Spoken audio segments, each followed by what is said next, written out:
Blue skies and summer warmth in Gainesville. The 5th-seeded University of Florida hosting the Gainesville Regional, and in Game 1, Boise State from the Mountain West set to take on Stanford from the Pac-12. It is a sunblock day here in Florida as we welcome you to the NCAA Women's Softball Regionals presented by Capital One. 4 teams here, of course, in Gainesville in the regional round. Florida and Boston University will be Game 2 of our opening day doubleheader here at KDC Scholl Presley Stadium.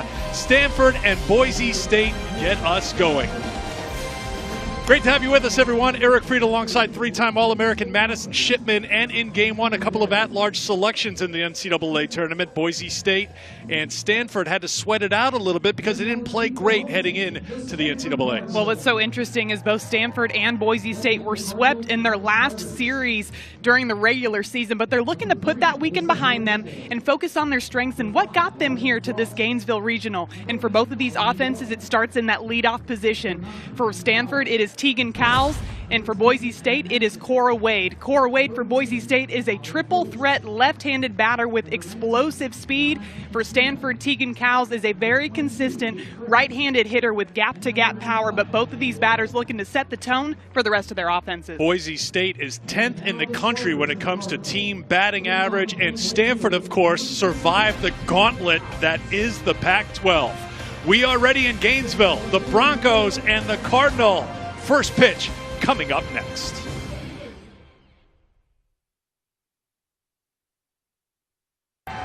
Welcome back. Just after noon Eastern time, 10 a.m. in Boise, 9 a.m. in Palo Alto. So breakfast with the Broncos and the Cardinals for you out in the Mountain and Pacific time zones as we're ready for our opening round matchup. Stanford, the host team, and they will put Carolyn Lee into the circle. The senior will get things started for the Cardinal. Carolyn Lee is going to throw anywhere between 57 and 62 miles an hour. She utilizes that rise ball and that drop ball combo. So coming out of her hand, the ball looks the same. One tails up in the zone, one goes down in the zone. She has great movement with a ton of spin. The key for her today is to attack batters. She needs to get ahead in order to be able to use that effective changeup that she has in her arsenal. Third team all-conference selection in the Pac-12 this year. She gets ready for her 29th start of the season, leading the Cardinal in that category. Time for the starting lineup for Boise State, brought to you by Capital One. Madison talked about Cora Wade leading the team with a .418 average. Rebecca Cervantes, one of the leaders for this Boise State team at .361 on the season, batting second. And Brady Fillmore leading the team with 15 home runs. This is a team that has a lot of pop, and as we mentioned, they hit for average as well. And they do really well when Brady Fillmore does hit home runs. They are 13-1 this season when she leaves the yard. So they're looking for her to be that spark in their lineup, especially with that pop in her bat. Boise State 34 wins this year, and Maggie Laveri's first year as their head coach. Down to the third base coach's box. Boise State going with the all-black by their choice here. And these teams here visiting Florida are all in on experiencing some summertime warmth after a rough spring. Weather-wise, 84 degrees at first pitch, and it's a strike to Cora Wade. Well, Boise State and I had the same idea with the all-black uniform today. Now, that. Granted, I am up in some air conditioning. They have to deal with the heat, but like you said, they're both excited. All these teams are excited to be dealing with some primetime softball weather down here in Florida. Slapped just foul over the third base umpire's head. We are using 4 umpires in the NCAA Tournament. Cameron Ellison behind the plate with Brett Higgins, Megan Raven, and Carlos Guzman on the infield. Madison will keeping an eye on how going from 3 umpires to 4 umpires impacts how the game is called. Lee ahead in the count to Wade, 0-2. Our research department reporting that right now it's 48 degrees and raining at 10 a.m. in Boise, 58 degrees at 9 a.m. in Palo Alto. Boston University, who's playing Florida in the next game, they're in our hotel, and they have been just out in the sun nonstop, just soaking up the warmth after playing most of their games in the 50s. Was a warm day for some of these northern teams. Swing and a miss and an early strikeout for Carolyn Lee. Wade is retired for the game's first out. Carolyn Lee going on that outside corner to Cora Wade. Up in the zone, you can see that really tight spin on that rise ball going up and away. A great start for Carolyn Lee in the circle to get strikeout number 1. And strikeout number 105 for her this season in 150 innings of work.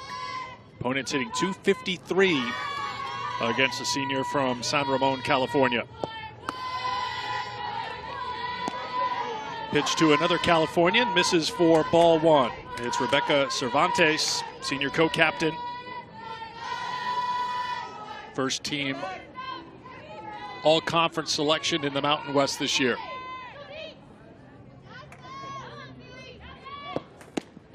There's a strike. Both teams playing last weekend. As Madison mentioned just a couple of moments ago, there aren't conference tournaments in the Mountain West in the Pac-12, and been a bumpy ride when you take a look at what's happened for these two teams.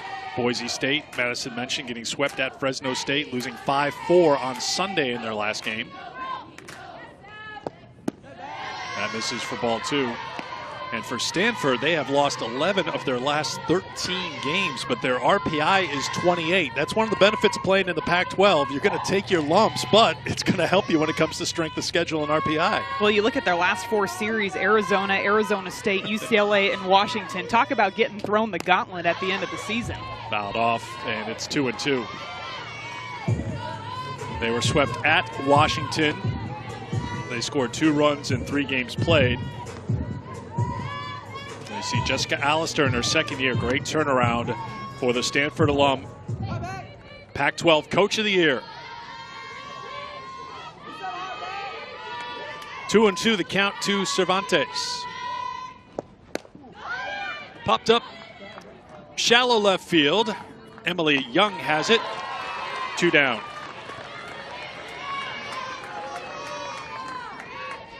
Jessica Allister, after a successful run at Minnesota, returned to her alma mater. She's class of 2004, and you can see where the Stanford program was and where it is now.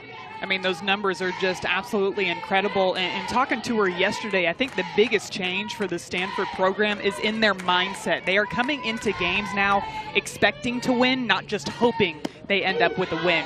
And to me, that's been the biggest difference maker. They said they felt a little bit of that last year, but they were just missing that one piece to win those close games.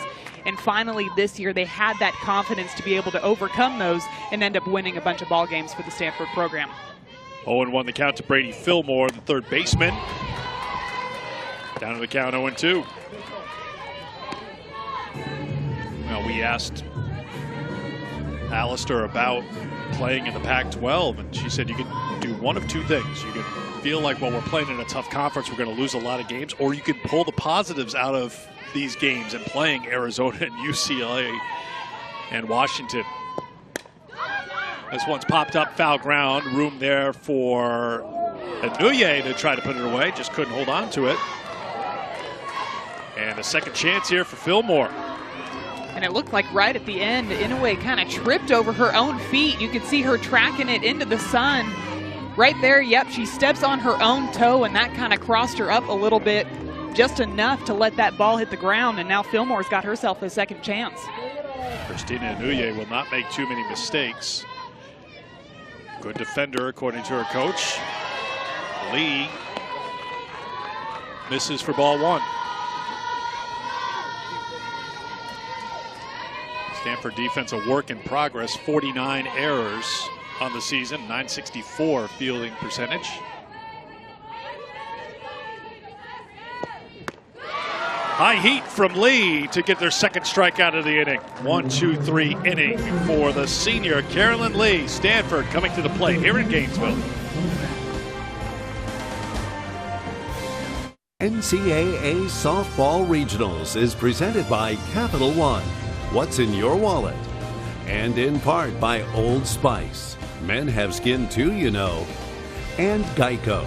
15 minutes could save you 15% or more on car insurance. Back in Gainesville, ready for the home half of the first inning. Stanford stepping in against number 16, the lefty, Kelsey Brodus Jr. from Albany, Oregon. Brodus is going to throw roughly 63 to 67 miles an hour. She likes to attack inside to batter. She utilizes a curveball, rise ball, and a screwball combination. She can get you to chase in any count, so the key for her is to get ahead of batters. She's very competitive in the circle. You're going to see her team rally behind her in the circle.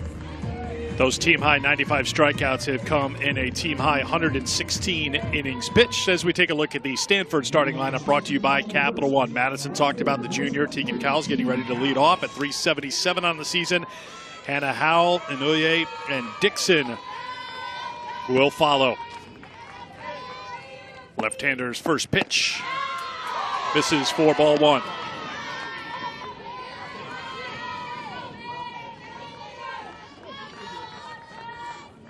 Good speed, good pop for the junior. 377, a team best on the season. Tied for the team lead in homers. This is sent out to the gap in right center field, but moving over and getting a great jump was Cora Wade, who covers a lot of ground in center field. One down. Cora Wade already showing off that speed in the outfield, tracking down that ball in a hurry.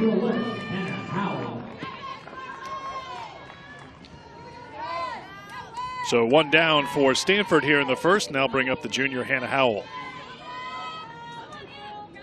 4 juniors start things off for the Stanford lineup, followed by a couple of freshmen.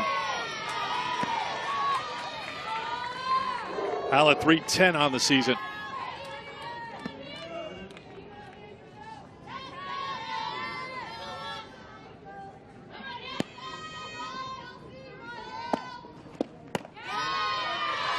It's 1-1. One thing that stands out with Hannah Howell, she hit .344 in conference play, and we all know how tough that pitching is in the Pac-12. It is not easy going up against pitchers like Taryn Alvello for Washington and Rachel Garcia for UCLA.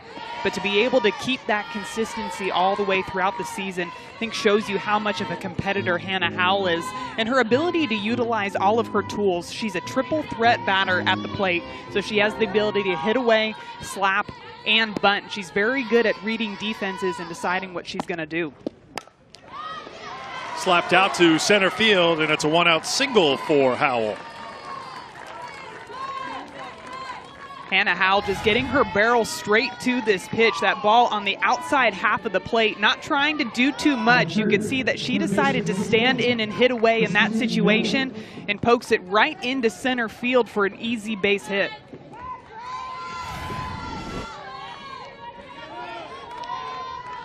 Howell is aboard. On the season, Stanford 40 for 48 as a team when it comes to base stealing. Howell 3 for 5.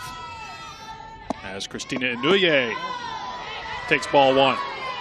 Inouye leading the team with 31 runs batted in on the season. Second team all-conference selection in the Pac-12.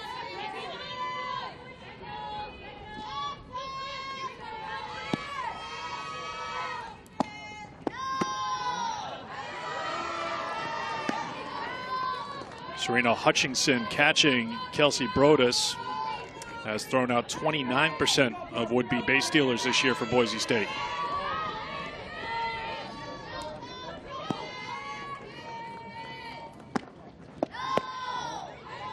Three and 0.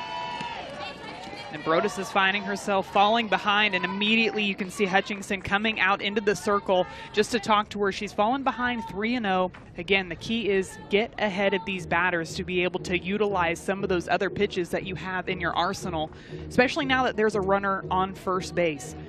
Try to go ahead and induce some ground balls, some quick flyouts even, get out of this inning and get your team back into the dugout to score some runs.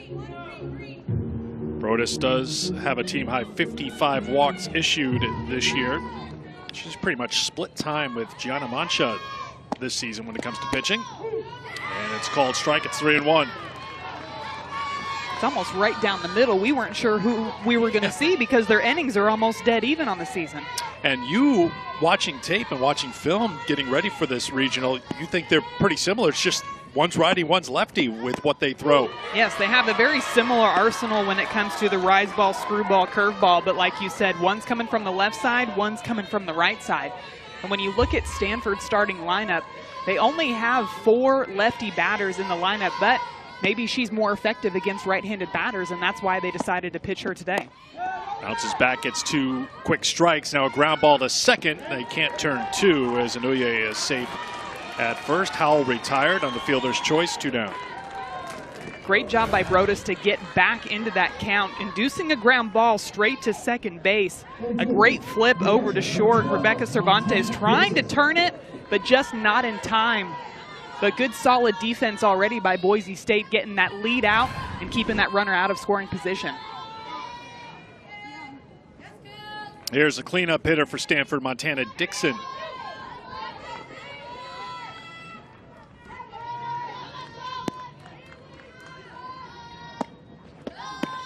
First pitch ball from Brodus.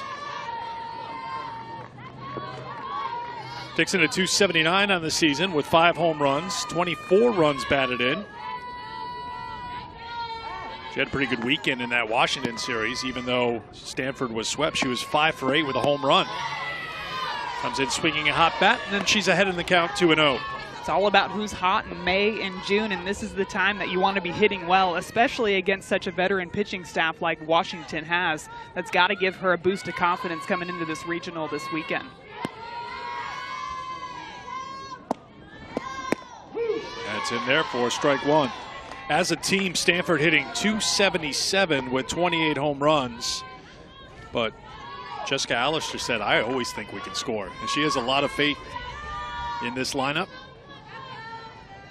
We're very interested to see how these Pac-12 teams like Stanford come out. This one is sent foul. After playing in such a tough conference, how are they going to respond here in the NCAA tournament?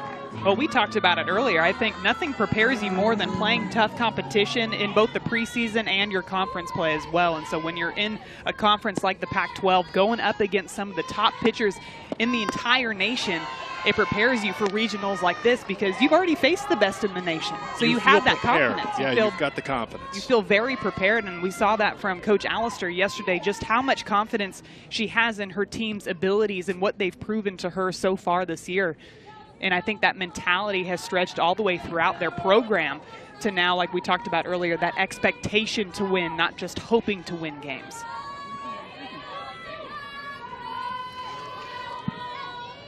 Spent 7 years as Minnesota's head coach, winning 290 games. It's fouled off. Trying to return Stanford to the great success they had, including her years as a player. She was a catcher for Stanford, made 4 trips to the College World Series. 3-21 in the Pac-12 last year. 5-win improvement in conference play, but certainly, as Madison mentioned, just better attitude, more confidence. Ripped foul by Dixon. And a lot of firsts for the Stanford team. First NCAA postseason appearance since 2013, and first conference series win against Cal since 2013 as well. So this team is starting to see success here in this 2019 season. In on the hands, and it's popped up to Fillmore in foul ground to retire the side. We have played one in game 1 of the Gainesville Regional, scoreless between Boise State and Stanford.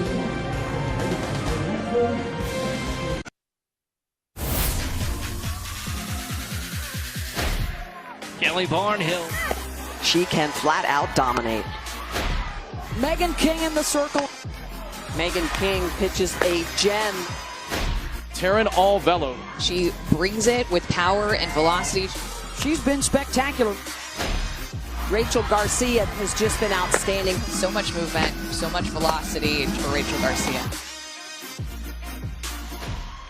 Well, I'm sitting next to someone who was a great hitter in college, so in a second I'll ask her, is this a pitcher's tournament or a hitter's tournament, as we take a look at the Gainesville bracket presented by Capital One. You'll see one of the all-time greats coming up here in this regional, and that is Kelly Barnhill pitching for the Florida Gators. But that was just a sampling of some of the great pitchers here playing in the NCAA tournament. Can I say that I'm just glad I never had to face any one of them? But, you know, when it comes to this tournament, I think it's more of a hitter's tournament, to be perfectly honest. Now, I think you have some really phenomenal pitchers in there. Now, watch them all prove me wrong in this tournament, but you just look at the home run numbers all the way across the board, and it's just absolutely explosive.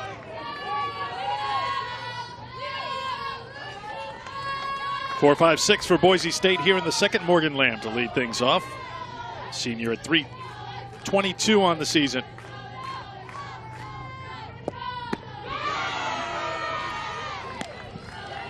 Down to the count, 0-2.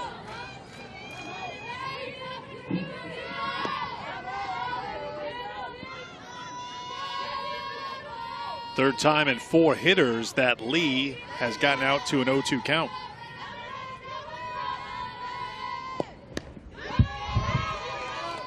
Well, the key for Lee is when you get ahead, you can throw that rise ball well up in the zone. You start to get batters to chase at it, because once you get into an 0-2 count as a hitter, sometimes you get more defensive rather than aggressive, because you're just trying to foul off pitches that you think are close, and that's where pitchers start to induce a lot more swings and misses. Another 0-2 to Lamb. Carolyn Lee's last appearance was Sunday at Washington, went 5 innings, gave up 11 hits, 3 runs, struck out 1.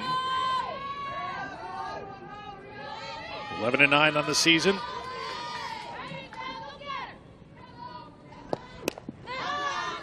Popped up. Inoue gave chase, but it's out of play.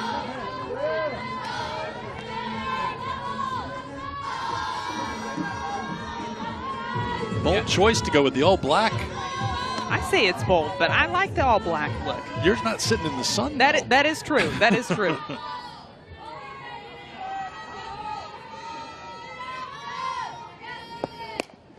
Ground ball back up the middle and a base hit for Boise State. Good job by Morgan Lamb, who fell behind in the count 0-2, and she gets the Broncos' first hit of the afternoon.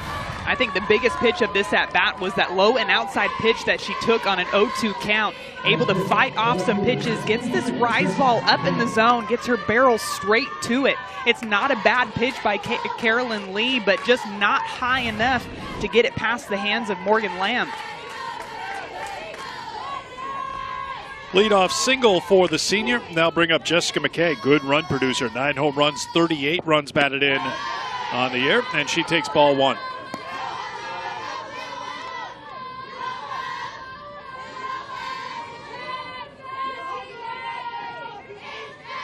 Second team all-conference selection in the Mountain West this year.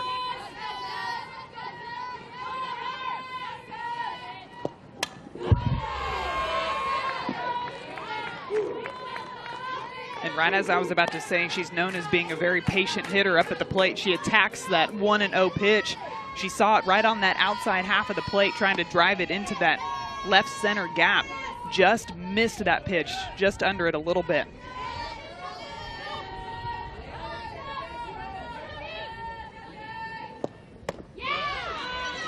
That looked good, but it's called a ball, 2-1.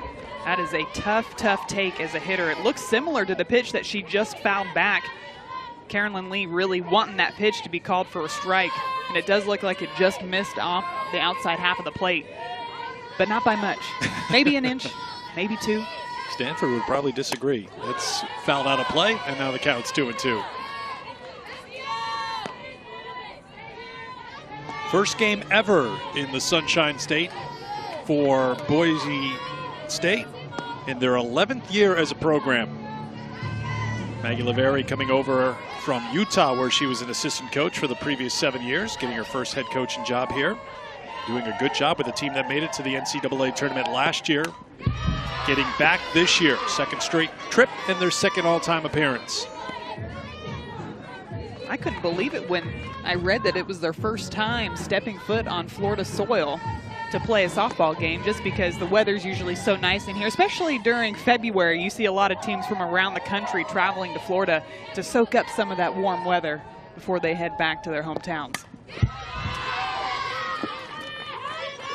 You know all about trying to soak up that warm weather, don't you? We showed you at the top of the telecast using up those cans of sunblock. I probably used up 2 cans myself just getting ready for coming down here to Florida. They've got the great sunshade here at KSP. Great fan experience here. I mean, the players for these visiting teams were looking at this facility, and they've done a great job here at Florida.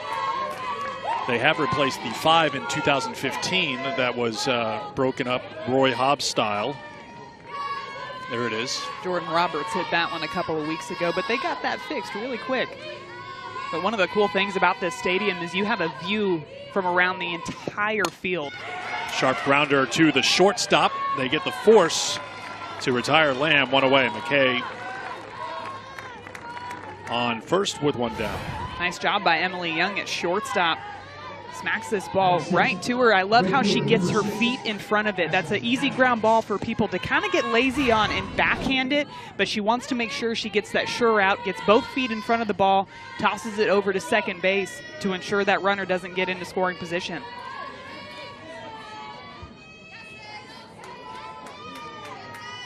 Here's Ashlyn Adams.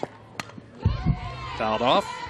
Well, you've got a shortstop in Emily Young, who's a freshman. Got a second baseman in Emily Klingeman, who's a freshman. You can see a lot of communication here as they continue to talk. A lot of freshmen in this lineup. I think if your name is Emily, you're guaranteed to start as well because and you're most likely a freshman. Emily Schultz. But you can see very young team, second year for head coach Jessica Allister. They've got the runner caught in a rundown as McKay will be tagged out by Whitney Burks for out number 2. By the look on Coach Laveri's face over in the third base coach's box, I'm guessing somebody missed a sign. Jessica McKay took off like she was going to full on steal, and then halfway down decides to retreat back to first base. Poor base running move by Boise State to really run themselves out of what looked to be a good inning. Score at 2-4-3, and that's slap foul, and it's 1-2 to Adams. Ashlyn second on the team at hitting at .369 on the season. Sophomore also with 5 home runs. One of 14 Californians on this Boise State roster.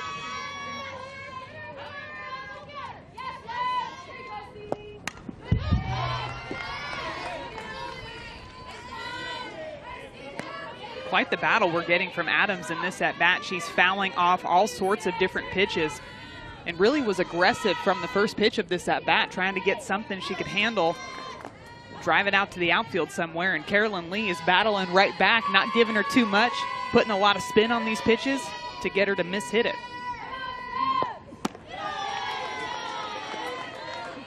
Adams lays off, and it's 2-2.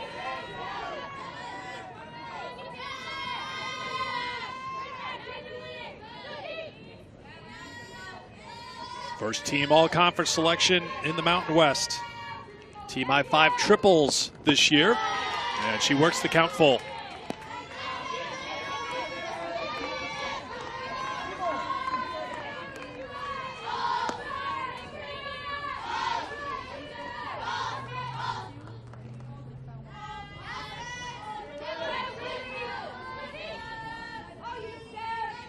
Three-two. Fly ball to shallow left field. Coming in on it is Howell to grab it to retire the side. Boise State gets their first hit of the game. We're still scoreless here in Gainesville. You're watching the NCAA Softball Regionals presented by Capital One in Gainesville, Florida. Some of the tournament storylines down the road in Tallahassee. Florida State looking for a national title repeat, coming off an ACC tournament win.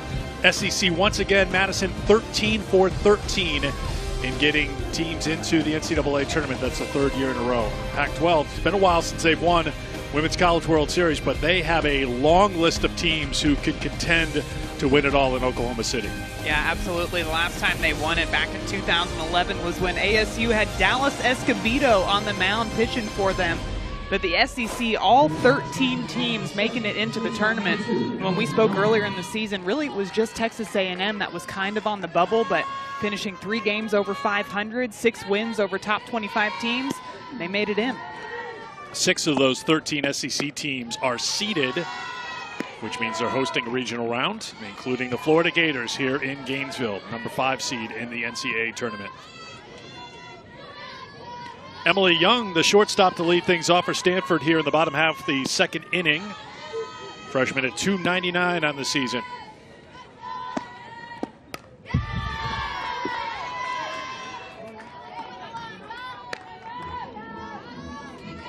.20 pitches in the first inning for Brodus,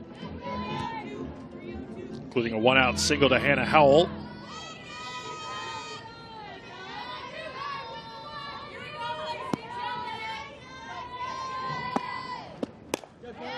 Popped up.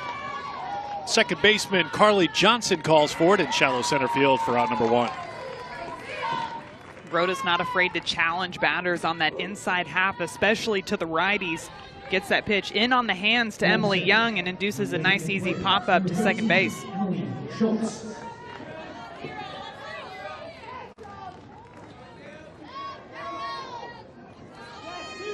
Designated player Emily Schultz stands in at .301 on the season.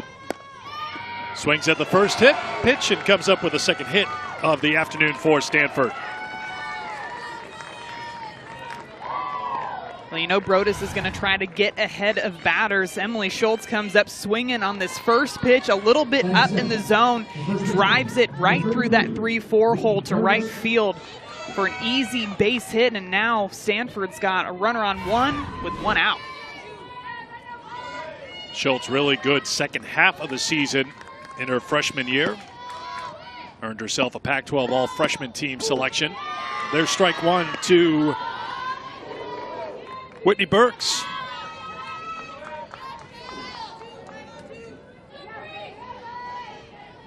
Senior first baseman out of Virginia. Tie for the home run lead with 6 on the season.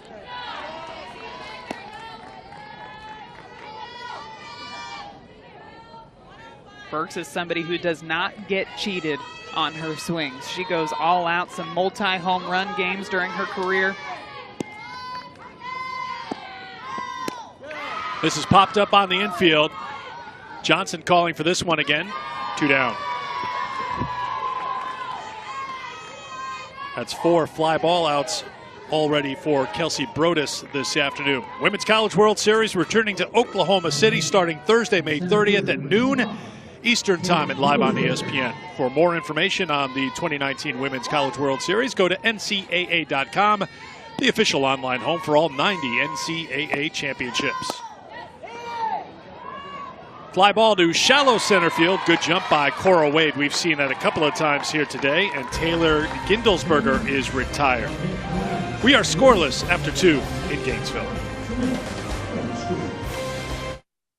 Pom-pom game is strong with that one. You can take a look. Tallahassee and Gainesville, 2 different travel plans really needed for the teams visiting. I mean, in our game right here, Stanford traveled about 2,700 miles, Boise 2,500 miles. BU's the closest one at, give or take, 1,500 miles coming down from Boston. But still substantially more than the total distance traveled in that Tallahassee regional. Indeed. Top of the third inning here between Boise State and Stanford. 7, 8, and 9 for the Broncos with Carly Johnson, the second baseman, leading things off.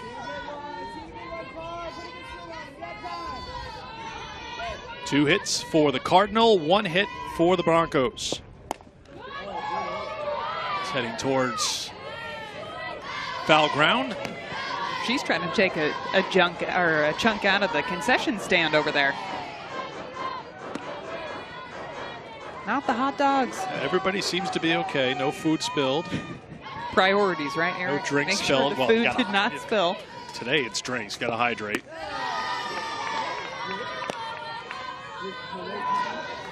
Three and 1 to count.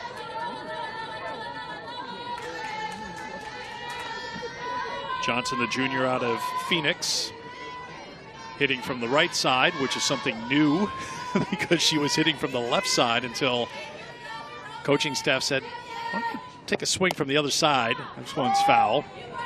I guess she was a righty hitter, moved over to become a lefty hitter, and then now the coaching staff said, you seem to be a little bit better from the right side. And they discovered that in fall ball, and it's worked out pretty well. That was the middle of the fall, and Coach Andrew Rich saw her take a cut from the right side and said, hey, can you do that again? And from that moment on, they decided to keep her on that right side. She's been successful over there. Having a great at-bat here, too, fouling off several pitches over to that left side. We've seen that from a couple of these hitters. Andrew Rich, hitting coach for Maggie Laveri. 3 straight full counts against Carolyn Lee for Boise State hitters.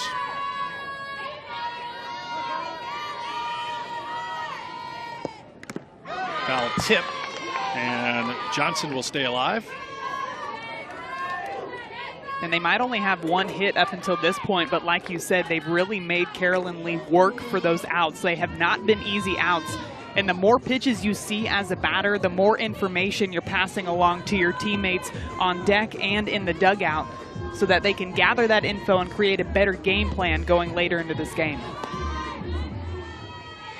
18 of the 42 pitches from Carolyn Lee have been fouled off so far by Boise State. They've been very aggressive in their at-bats so far this game as well. Leadoff walk for Carly Johnson. We are just getting started on the road to Oklahoma City. Some of the key opening round games here today. A couple of conference champions will meet in game 2 of our doubleheader. Florida, who won the SEC tournament, against BU, who won the Patriot League tournament. We've talked about the Tallahassee Regional, Wisconsin and Notre Dame. Alabama will look to get back on track after that loss in the SEC championship game in College Station as well.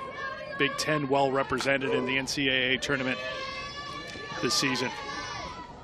How about Michigan winning both the Big Ten conference title and the tournament title? Bunt out to Lee. They'll get the out. The sacrifice is successful as the freshman Hutchinson lays it down, 1 down. A fantastic sacrifice bunt, fundamental softball done to a T. Hutchinson squares early, make sure that ball's down before she takes off towards first base. Well executed to get that runner over into scoring position for the rest of her lineup.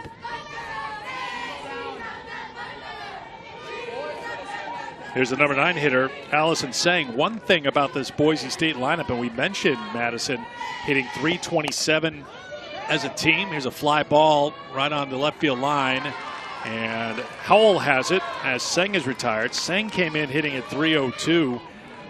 This is a team that 1 through 9 can hurt you, but Sang, and this is an aggressive team. That's the mindset that Maggie Laveri told us. They will swing early in counts. They will try to be as aggressive as possible, but now 2 down with the runner at second.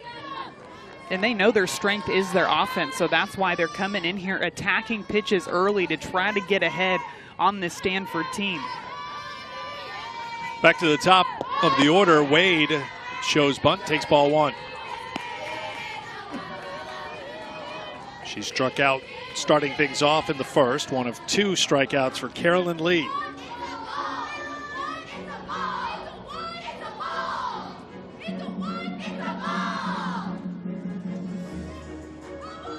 Tori Nyberg is the pitching coach for Stanford.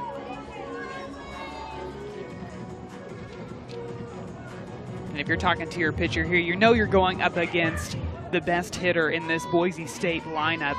She has so much versatility up at the plate. She can slap, she can bunt, she can hit away.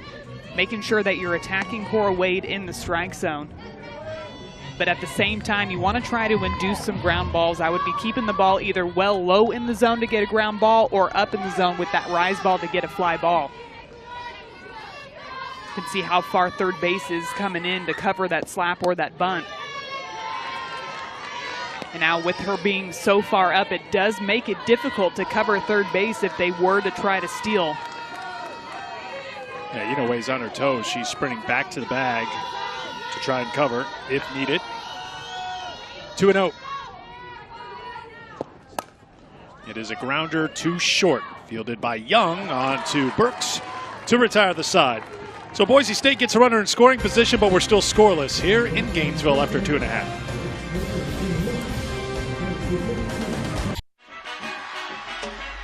And we welcome you to Clearwater. The amount of great matchups and great teams here. Good piece of hitting here. It is gone! This spectacular matchups all weekend here.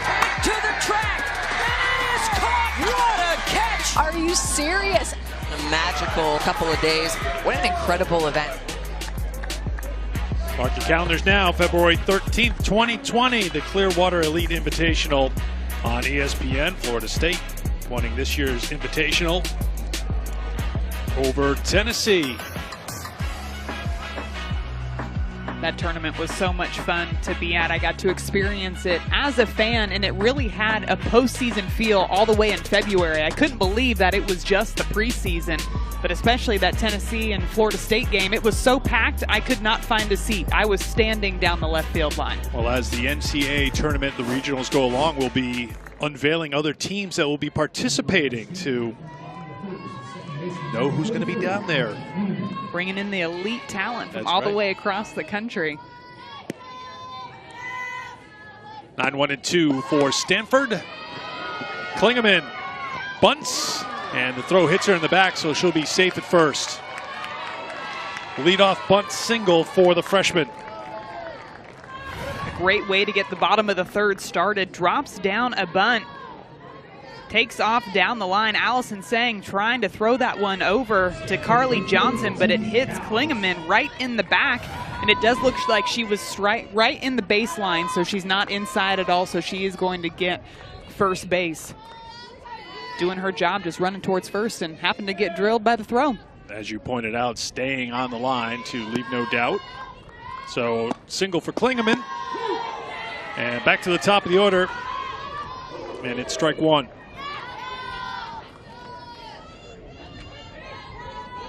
Klingeman 3 for 4 when it comes to stolen bases this year.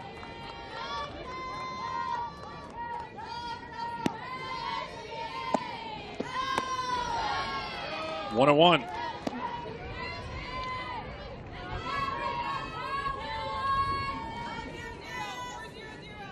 Tegan Cowles getting on base at a 449 clip this season.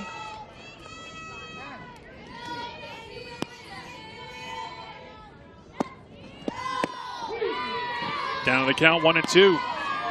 Brodas coming in with that curveball on the inside half to Cowles. We've seen her throw that quite a bit to the right-handed batters to get them to pop up, get it right on their hands. And we've seen several fly ball outs from the Stanford offense today.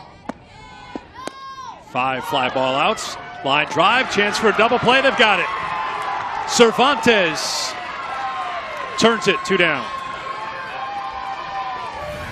And that is all about knowing where you're going to go with the ball before you get it. A line drive off the bat of Cowles straight to Cervantes at shortstop, but she does not hesitate. She immediately throws this ball over to first base for the double play. What I loved about it, too, and you played that position so well for such a long period of time, the recognition of it, and she started taking a step towards first base before she even had the line drive.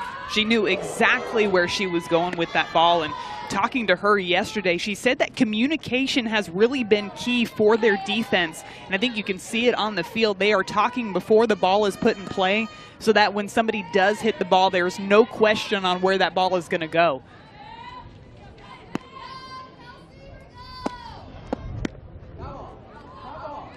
That's a foul ball, and it's 0-2 to Hannah Howell. One thing that Rebecca Cervantes told us yesterday was this team has a little bit of a chip on their shoulders. You take a look at it, caught the knob of the bat because they played last year in the NCAA tournament. Seemed like it was an eye-opener heading out to Seattle, and the Seattle Regional lost to Washington, lost to Minnesota, went 0-2. And they say they weren't used to playing in front of those types of crowds, and really their communication ended up being a struggle for them. So that's something that they've worked on all year long, and getting rid of that fear of failure, just going out there and playing free. That's inside, it's 2-2.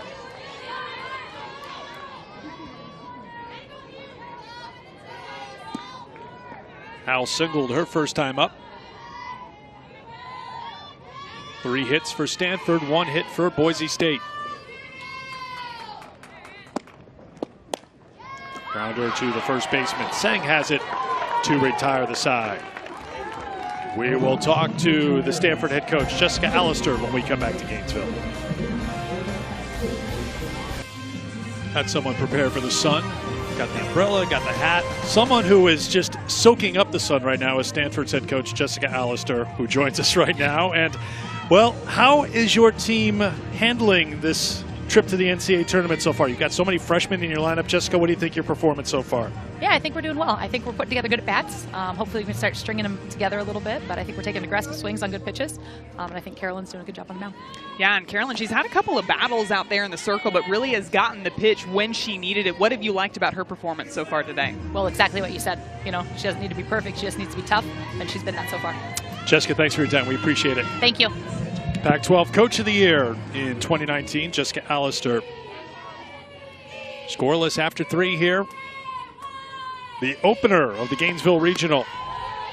And it's ball 1 to Rebecca Cervantes. Popped out to short her first time.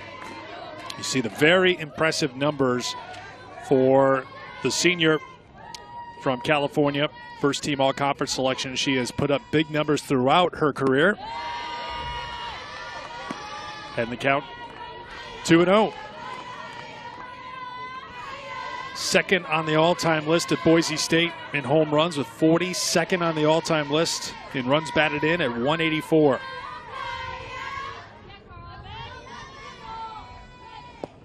Good hitters count. She takes advantage and sends one deep to left and out of here.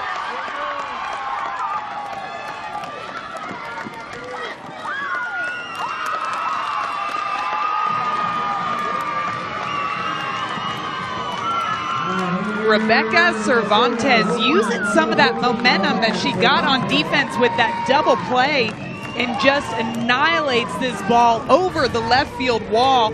She has that open stance with her front foot. It allows her hips to turn early, especially on inside pitches, and she drives this ball all the way out to the pitching lab in left field to get something going for Boise State. Career home run number 41. Career RBI number 185. 1-0 Broncos. And we've seen Boise State be aggressive all game long, and finally they got a pitch that they could capitalize on, and she drills that one over to left field.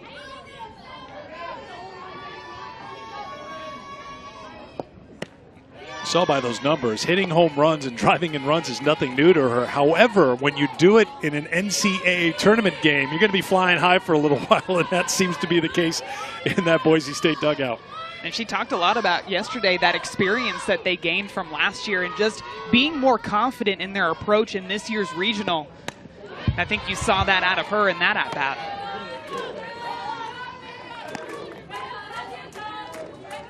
She told us she can always hit. That hasn't been the question. Her defense was much improved this year, in her opinion. We saw that, as you pointed out, Madison last inning when she turned a double play and follows it up with a no-doubter to left field to lead off the fourth. 2-2 the count now to Fillmore, who struck out in the first.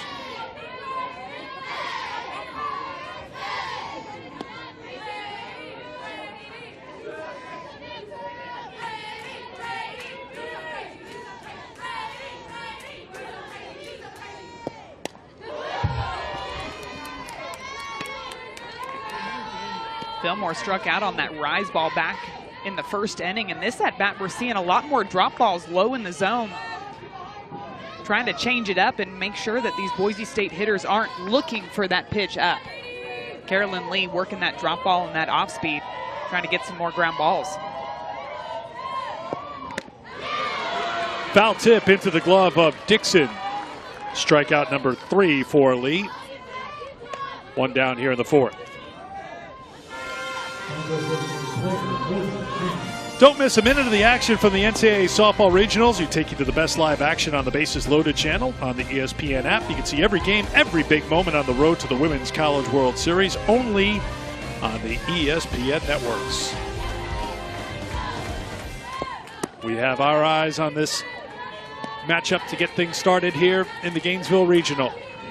Boise State out of the Mountain West, at-large selection, 34 wins on the season. Stanford, at-large selection out of the Pac-12, 32 wins. Morgan Lamb got the first single of the game for Boise State. Their second hit was a leadoff home run off the bat of Rebecca Cervantes here in the fourth. And Lamb was another batter that capitalized on a rise ball up and inside. She was able to drive it out to the outfield for a base hit. Wouldn't be surprised here to see Carolyn Lee utilize that drop ball and then off speed more in this at bat.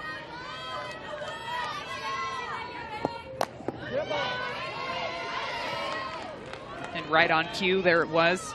Morgan Lamb looked like she fouled that one off straight into her foot, but she does have that Evo shield on her left leg to prevent her from getting hurt.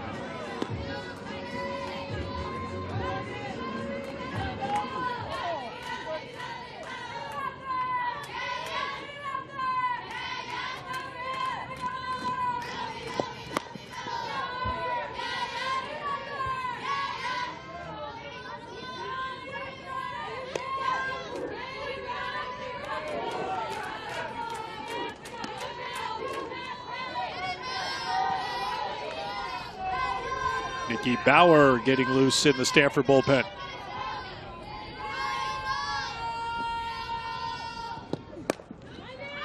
This one's out of play. Lamb continues to battle. Lamb is all over those pitches up in the zone, especially on that inside half. She has very quick hands. She is turning on it. And a couple of long strikes for Carolyn Lee.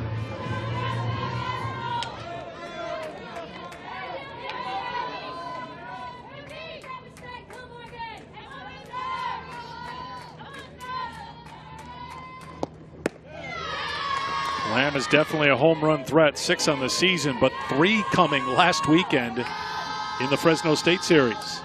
Getting hot at the right time, that's what it's all about.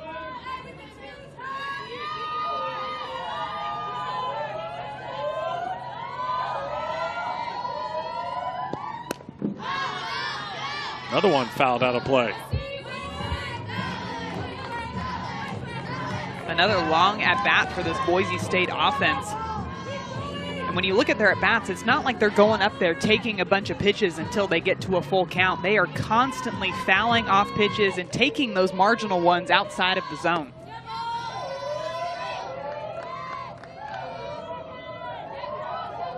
They've had the ability to keep working, to keep seeing pitches, because they've fouled off 13 two-strike pitches.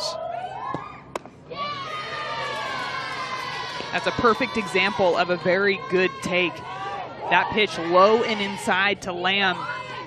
One of those that might have gone back into that Evo shield another time if she were to swing at it, but instead she's found herself into a full count. And she's worked to the 9th pitch of the at-bat. And counting. That looked like the same pitch, maybe just a little bit more over the plate. But she knows that that's too close to take and fouls it off down the left field line.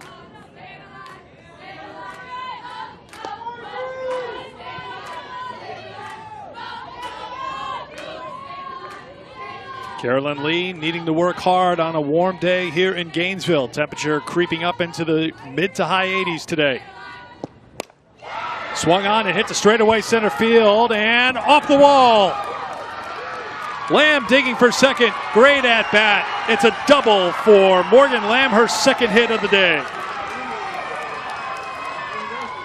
Morgan Lamb battling for 10 pitches in that at bat, gets one on the outside half and drills it straight to the center field wall. You could see that extension. She didn't even finish her swing. She stayed with it all the way through the zone.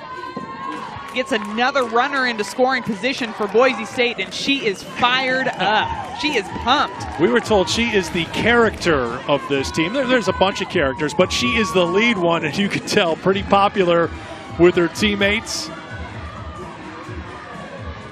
Holding off that swing and showing her power a little bit. Kindlesberger to the track, couldn't track it in, and we'll have a pinch runner as India Kelly will run for Lamb. And that was just a phenomenal at-bat. We saw so many pitches she fouled off down the left field line. Carolyn Lee really trying to work her on that inside half, and she capitalizes on a pitch on the outside half of the plate. and drills it straight to the center field wall. And by the looks of it, the pitch she wanted, too. Yes, Something out over the plate, outer half, and drilled it. I'd say there's a bit of a method to the madness on all those foul balls down the left field line. She was just waiting for that curveball on the outside half. Jessica McKay steps in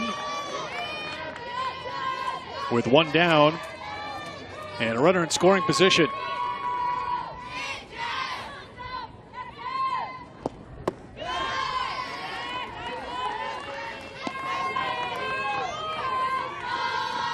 McKay reached on a fielder's choice in the second and was caught stealing. Missed sign, it would appear. Trying to make amends right here. She's ahead in the count, 2-0. Well, getting a good look here for the first time at this Boise State team. You get the sense we saw it was a 2-0 count to Cervantes, and she was ready to go and swing. So we've seen them be aggressive right from the start. 2-0 is music to their ears. Let's see what McKay does. She drills the 2-0 pitch to left field. Kelly will hold it third. It's another hit for Boise State, their third of the inning. And to your point, Eric, I think these batters are being aggressive in good hitters counts and waiting for pitches that they can drive to the outfield. This pitch well off the plate, but she stays with it, extends through that outside pitch, and drops it into left field. Now Boise State's got runners on the corners with one out.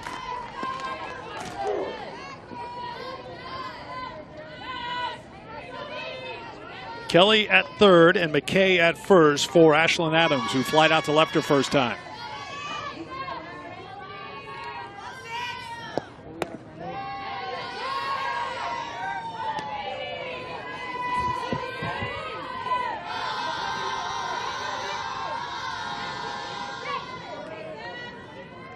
Adams at 366 on the season, but with runners in scoring position this year, she's at 406.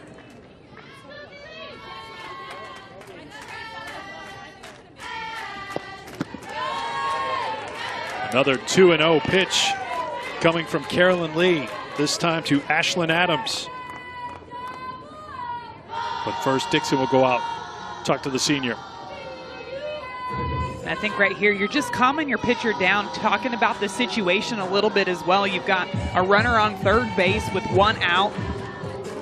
With Adams up at the plate, she is standing in there and hitting away, so you know that she's looking for a pitch more up in the zone, trying to drive a ball out to the outfield to at least get a sacrifice fly and score another run for her team. But if you're Carolyn Lee, I'd be working that ball down in the zone, try to get a ground ball, even if you could get one up the middle to roll up a double play. 3-0. Now, normally, first and third with one out and a 3-0 count, somebody would put up the take. My feeling is there's a green light here on 3-0 for Boise State. Boise State might not even have a take sign. Now, she does take, and she does take ball 4, so the bases are now loaded.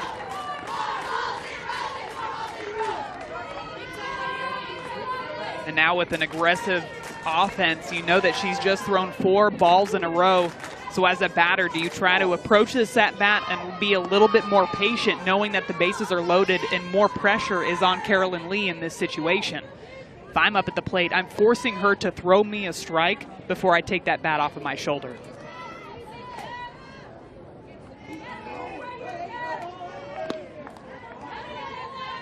Bases loaded for Carly Johnson, who walked leading off third.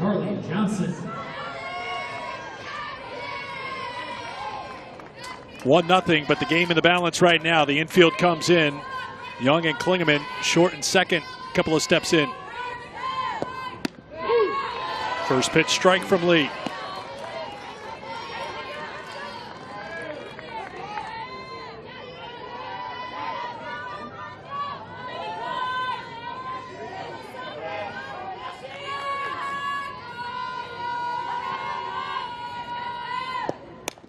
Ground ball to third and through the third baseman and down the left field line.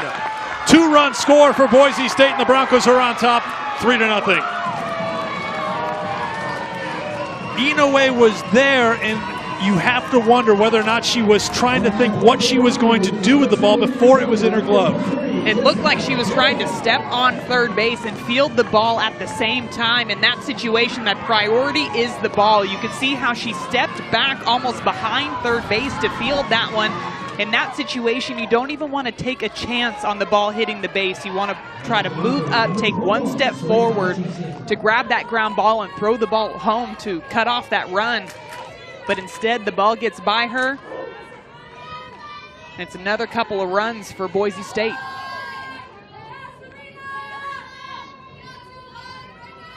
It's an E5, an RBI for Johnson, 1 RBI. As Kelly and McKay scored. Adams now at second. And it's strike one to the catcher, Hutchinson. And Carolyn Lee had been struggling to throw strikes in this inning, and she finally gets that drop ball down in the zone to induce a ground ball. And her defense makes a costly mistake.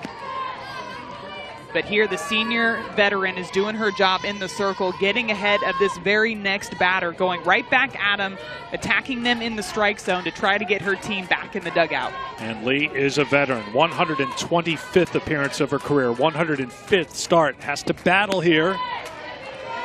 1-2 the count now to Hutchinson.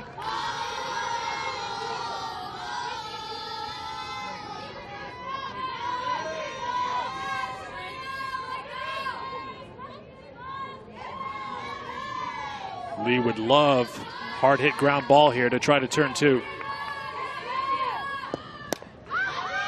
Popped up foul ground and out of play. Good run by Howell and Young, knowing that there's so much foul ground territory, seeing if they can just try to get one more out for their pitcher.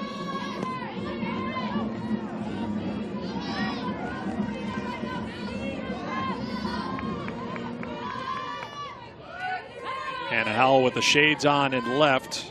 Noontime start here in Gainesville. Sun is shining on a warm day.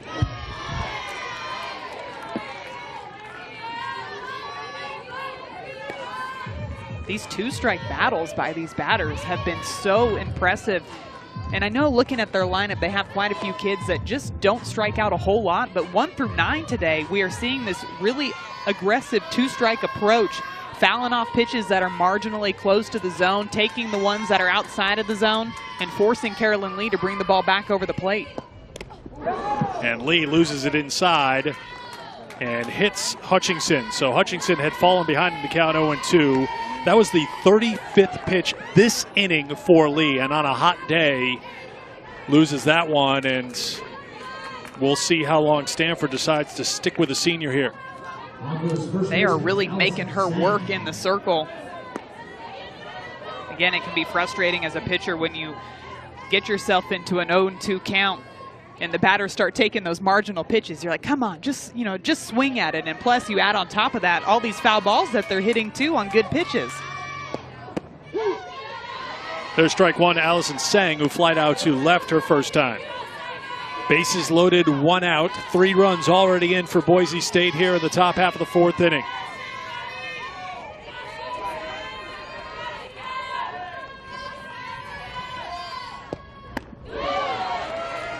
Oh, 0-2.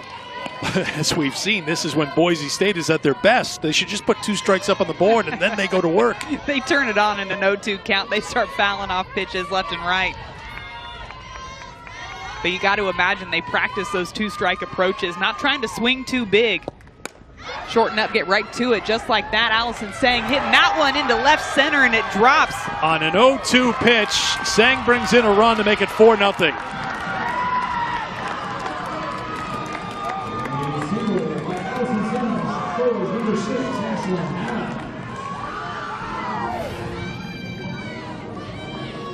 Great job here just tracking that ball on the outside half of the plate. Sang going to that slap on that pitch, and she gets all of it right on the barrel. Gingelsberger doing a nice job of trying to stop that ball. Pitching change here in Gainesville with the Broncos rolling here in the 4th.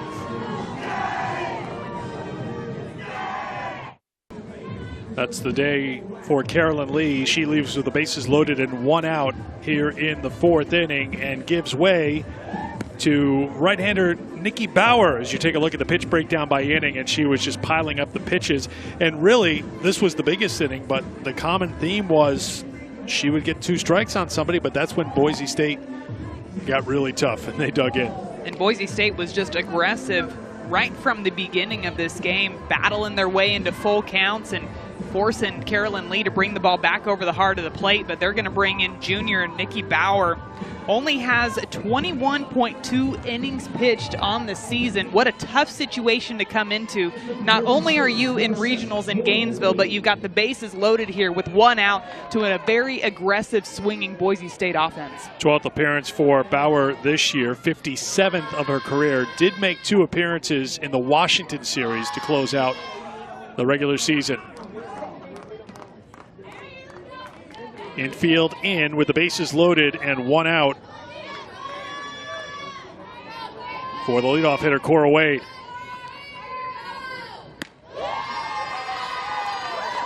Broncos have batted around here in the 4th. It was started by Cervantes with the leadoff home run. 3 more hits, an error, a walk, and a hit batter to keep things going for LaVerre's team. 1-1.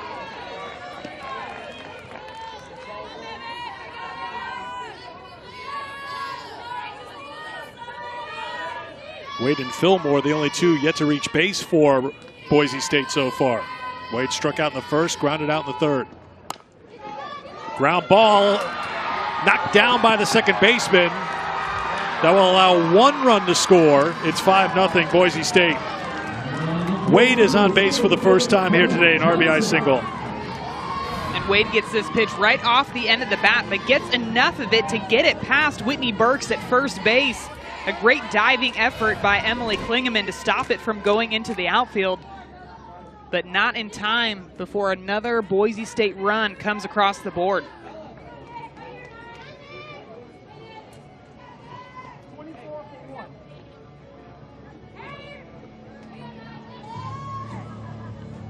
A pinch runner for Allison Sang as Isabel Butler will come in. Junior will head to second base.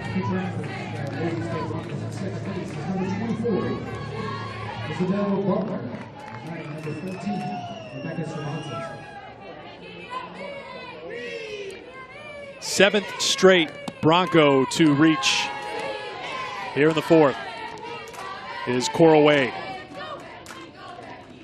Here's the hitter who got it all started this inning. Leadoff home run for Rebecca Cervantes.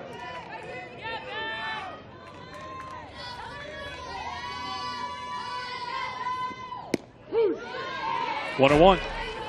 Here's what she did at the top of the 4th. Look at this, just drives this pitch well out to left field to get things going for Boise State in this inning. And they have continued to capitalize on that momentum that they gained from her swing. 2-1. And this is a tough situation for Bauer in the circle here. You don't want to bring that pitch on the inside half because we already saw what Rebecca Cervantes can do with that. She's trying to work that outside corner, but just missing off the plate. And like we said, these batters are very aggressive but disciplined in the zone. It's 3-1.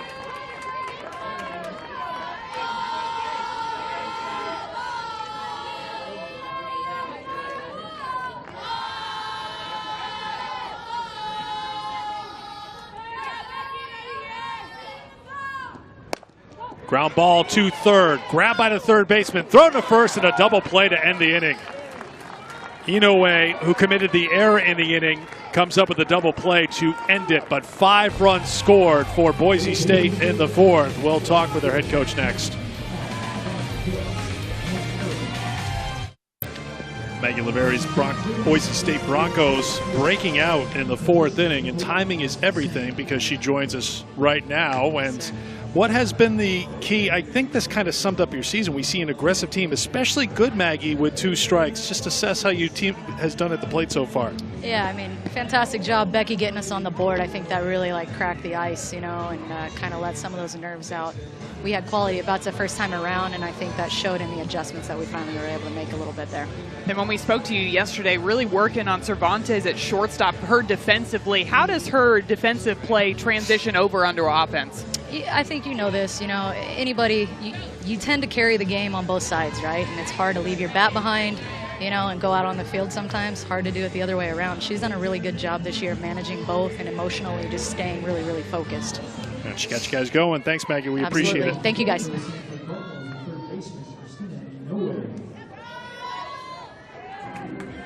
Inoue will lead things off for Stanford. 3-4-5 with the Cardinal, trying to get things going.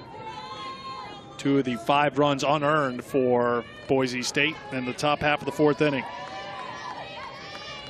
Maggie just referenced how sometimes it's tough to leave what happens in the field behind or what happens at the plate behind. Can you expand on that a little bit as someone who hit very well and played her position very well at the position that Cervantes is playing shortstop? Well, you know, like she's saying, you don't want to necessarily carry the bad things over, but one of the best things about being both a defensive player. Line drive grab at third for out number 1. Fillmore robs extra bases. One of the great parts about being a defensive player is making fantastic grabs like this. Brady Fillmore jumping up, showing off a little bit of that vert over at third base to snag that one. And just as we were saying, that momentum that you transition from defense back over onto offense, Christina Inoue being very aggressive in that at bat, trying to get something going, knowing that she had just made an error on defense. But that can be some of the best things, is to be able to throw that away and do something good for your team, whether it be on defense or on offense. Not that you made any mistakes in never, 4 years never. at There is Tennessee. no video However, proof of that. It's just thinking hypothetically here. How did you handle putting aside if there was a mistake, say a strikeout or an error in the field? Were you a turn the page quickly kind of person, or did it kind of fester a little bit? For me, I looked at them both as 2 separate entities. So I knew that if I was having a bad day up the plate, I was going to do whatever I could on defense to help out my team, whether it be making the routine plays or communicating a whole lot. I tried to do whatever I could to help my pitchers, my team, anything I needed to do. And now if I had a bad day on defense, I was going to try to do whatever I could to make up for it up at the plate, because we might not be able to find video proof of my bad days on defense, but they did happen. Oh. They did. I will say they did. A couple of times down here in Gainesville, too. We won't bring up that video. Oh, we have it ready. Oh. Should we roll it right now? 3, 2, 1, roll it, Griff.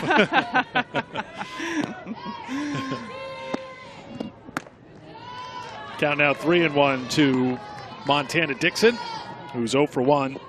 Fouled out to third her first time.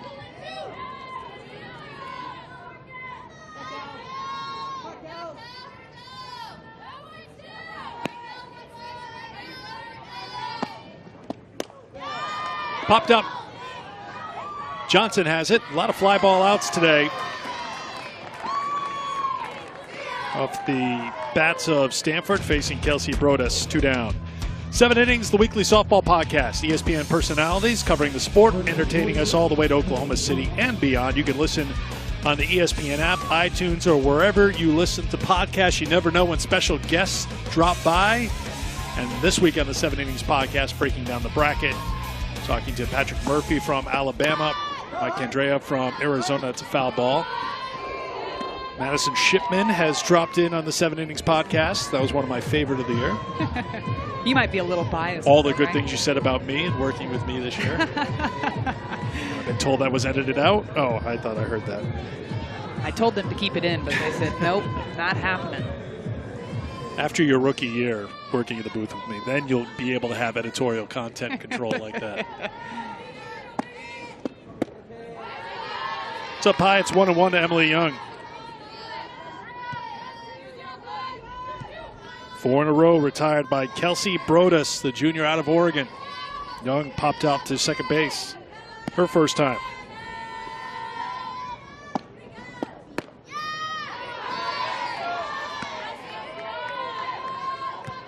Brodas really utilizing that spin. Like you said, a ton of fly ball outs today, and that just shows you that she's throwing it in a spot to where these Stanford batters cannot get solid barrel on it, getting it off the hands or even off the end of the bat. Another pop-up, this one to right field. Adams has it, and it's a 1-2-3 inning. Only one ground ball out today for Stanford. Defense getting a job done for Boise State up 5-zip.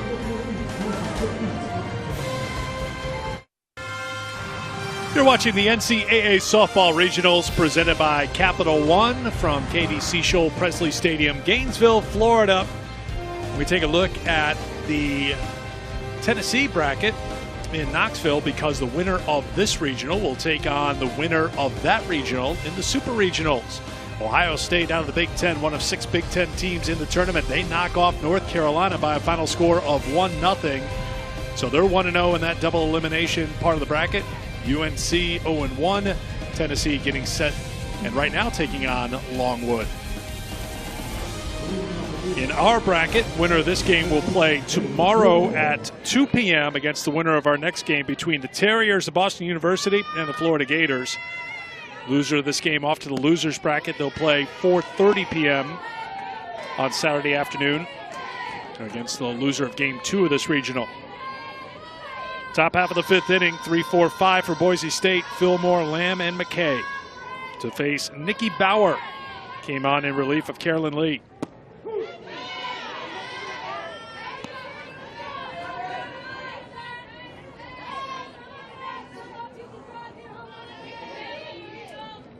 Bauer came in with the bases loaded in the 4th inning. After getting up an infield single, it was a double play to end the inning, and it's a leadoff hit for Fillmore. After striking out twice against Carolyn Lee, she's on base, and now every Boise State hitter has gotten on base at least once here this afternoon. And Bauer is a pitcher that likes to utilize those pitches more on the outside half. Brady Fillmore knows that, looking at what she had done in her past at-bats, and drives that ball right back up the middle. Doesn't get all of it, but hits enough of it to pound it into the ground and into center field. Morgan Lamb takes ball 1. Lamb is 2 for 2 today. Singled in the 2nd and doubled in the 4th. Kelly came in to run for her to score.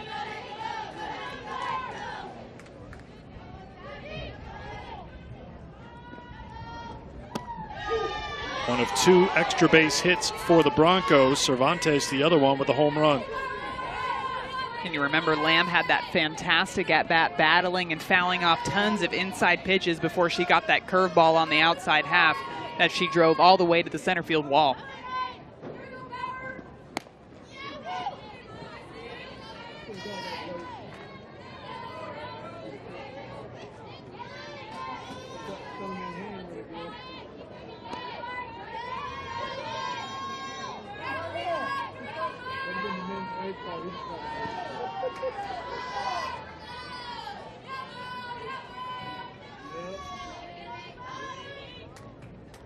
Here's the 1-2. We've seen this play before. I was going to say, it looks like the game plan, like the previous at-bat, foul off all the inside ones until the pitcher makes a mistake and throws one over the heart of the plate.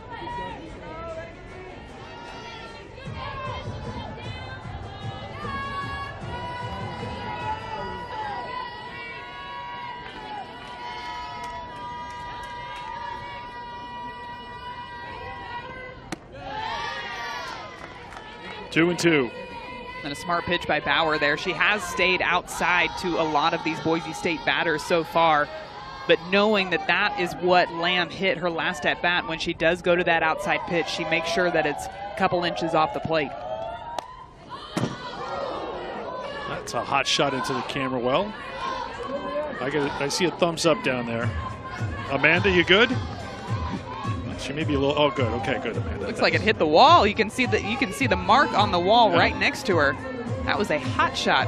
Amanda, did you keep it all in focus? I know you did. I don't even need to hear the answer to that question. Job first, line drive second, right?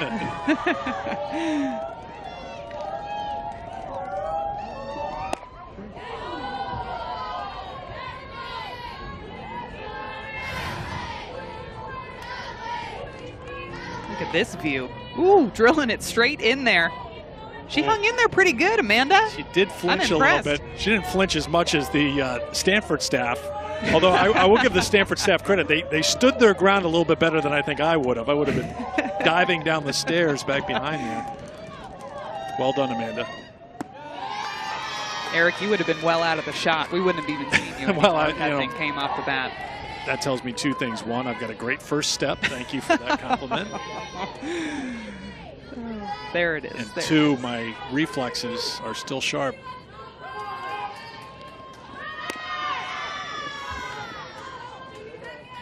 Although by now everybody in that Stanford dugout and Amanda working in the camera well needs to know that when Morgan Lamb is at the plate, odds are there's going to be a foul ball coming your way. She is fouling off those inside pitches, just battling.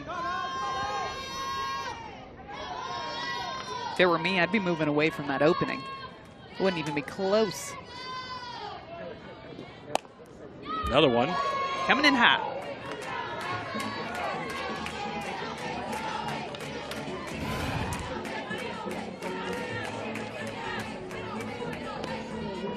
That netting comes in handy. All the photographers, camera people. See, that's the thing you don't anticipate for is the ricochet.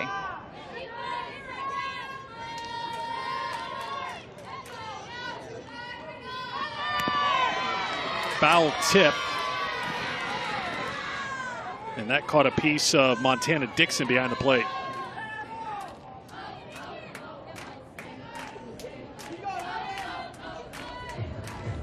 So 35 foul balls and counting. 23 of those 35 have come with 2 strikes.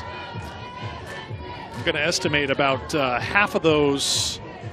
I'll go 14 have been off the bat of Morgan Lamb. Yes, over to that left side too. She is making sure that netting on the left side is working. Another one. Now, I think, too, we understand why she has some good protection on that left foot and left ankle. Yes, yes, with all those foul balls, I would say that I would definitely have that on, too. She has only fouled off one into her foot. Drop ball low and inside. But she is trying to pepper some other people over there in the dugout. Everybody better get their armor on at this point. Another 3-2. And she works the walk. Another great at-bat for Morgan Lamb, who's been on base all 3 times today. 13 pitch at bat as Lamb works a walk. Just fantastic, and to have the discipline to take those pitches that are well outside, knowing that she's probably looking for that outside pitch in those at bats, but realizing that those are just too far off for her to swing at, taking them for balls and ends up working the walk.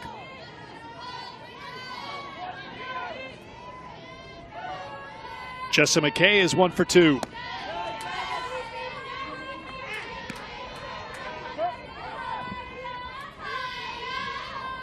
Dixon will come out to the circle. We'll have a conversation out there for Stanford. And that can just be frustrating as a pitcher because you're throwing good pitch after good pitch, but the batter is just fouling them off left and right. And the pitches you do get by her are balls. And we've seen a couple of those tough battles, of course, too, coming from Morgan Lamb, but also the rest of this Boise State offense just battling when they get into 2-strike counts. One thing Stanford has done well this year, Madison, is come from behind. They've gotten 13 wins this year as a result of their final inning at bat. So right now it's important to try to keep it at 5 runs, try to chip away. They get a fly ball to center field. And Kindlesberger has it for the first out as McKay is retired. It seems like a rare quick out for Boise State, too. That one was on a 1-0 count. Bauer throwing that ball on the outside half, getting McKay to get it off the end of the bat. Nice easy fly ball out to center field for the first out of the inning.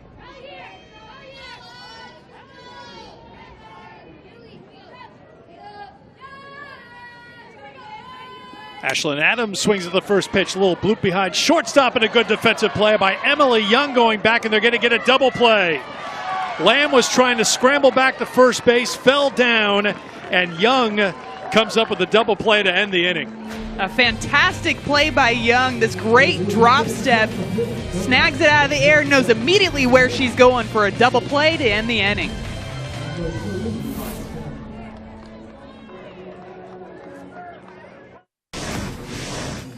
We've added to the home run total this season in NCAA softball thanks to the solo shot off the back of Rebecca Cervantes for Boise State in the 4th inning. Something Madison Shipman touched on before, just the number of home runs this year. Is it going to be a pitcher's storyline for the NCAA tournament, or is it going to be the hitters telling the story? Right now, it's a combination in this game because 5 runs in the 4th inning for Boise State, highlighted by that home run. And Kelsey Brodus has been very effective. A lot of fly ball outs mentioned before, just 1 ground ball out so far here today. What has made her so effective today, Madison? She is utilizing that spin and hitting her spots, not leaving these balls too much over the heart of the plate. That pitch is a perfect example. That is well inside to a left-handed batter, but she's getting them to swing at it. And when you do swing at those kinds of pitches, you're not going to hit it right on the barrel, and that's why you're seeing so many fly ball outs. Tough spin and getting it in on the hands. Emily Schultz has one of the 3 hits today against Brodus.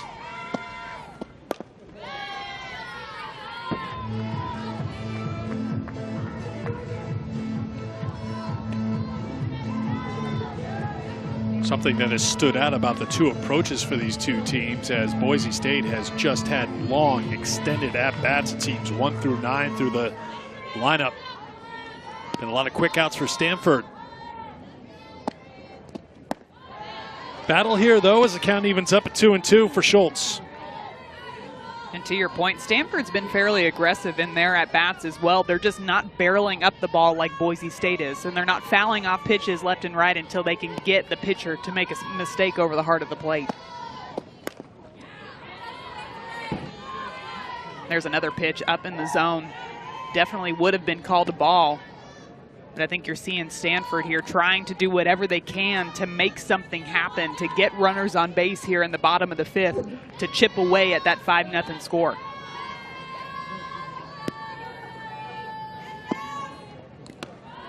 That one skips up, count now full.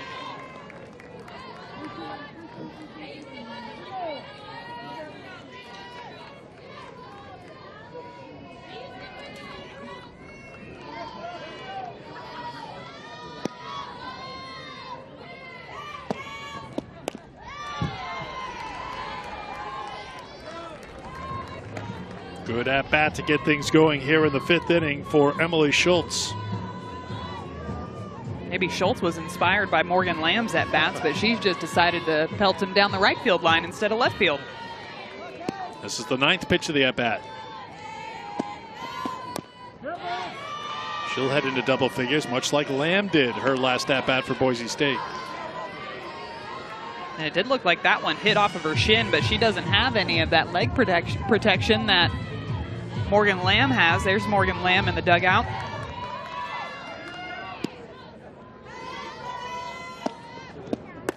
Good at-bat, good start for Stanford. They get the leadoff runner aboard.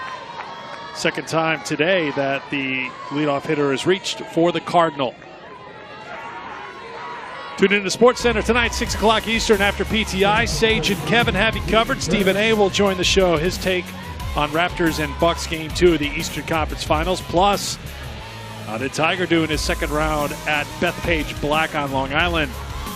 And a wild night tomorrow in store, perhaps, for the heavyweight battle. That's Sports Center after PTI on ESPN and the ESPN app. Ball 1 to Whitney Burks.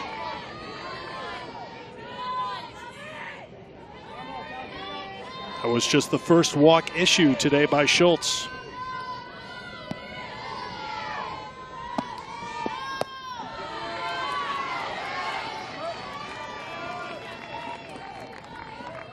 And immediately you're seeing Hutchinson going out and talking to Brodus after that first walk, getting behind on Burks 2-0. Just making sure you're talking to the defense here about the situation. They've got a runner on first base. Brodus going to work to try to get that ball a little bit more over the plate. Maybe get a ground ball, turn another double play for their defense. get some of that momentum back on their side after giving up that leadoff walk.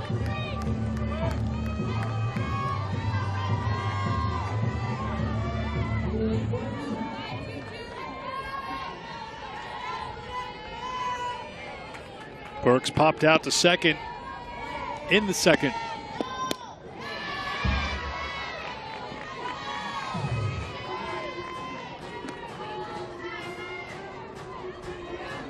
Stanford hoping to chip away here with the bottom half of the lineup.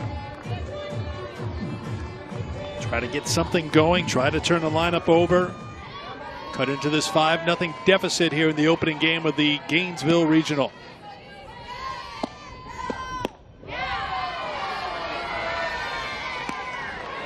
3-1.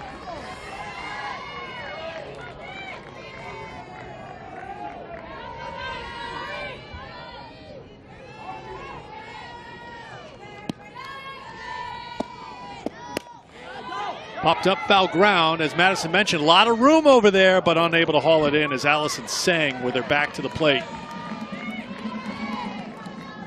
And Sang gets a good first step on this foul ball over to the first base side. But you can see she kind of is a little hesitant going into that net, goes out with two hands. In that situation, you want to take off full speed, try to get over to the wall as quickly as you can and work your way back from that. Burks with a fly ball to straightaway center field, now drifting towards left. Wade has it, and Burks is retired for out number 1. And another fly ball out for Stanford. Burks just missing that pitch, but you got to tip your hat to Brodus, who is spinning the ball very well in the circle and getting Stanford to miss-hit them just enough to get easy outs for her defense.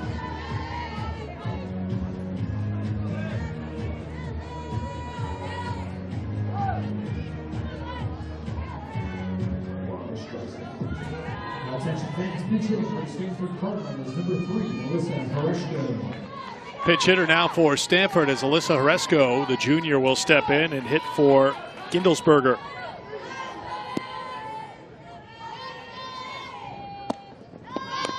She's bunting. It's a good one right in front of the plate, and everyone is safe. So a spark off the bench for Stanford as Horesco comes on. First and second, one down. A fantastic bunt by Horesco. Perfectly places this ball right off of the end of the bat.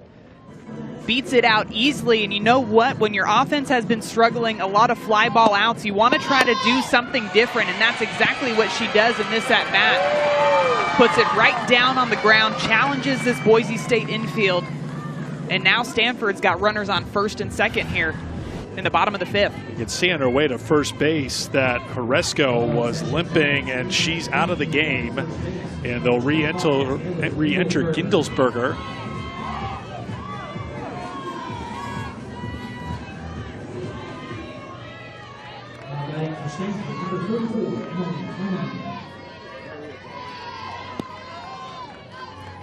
Klingeman reached on a bunt single her first time. She takes ball 1. 2 on, 1 down for Stanford, down 5-0 here in the 5th.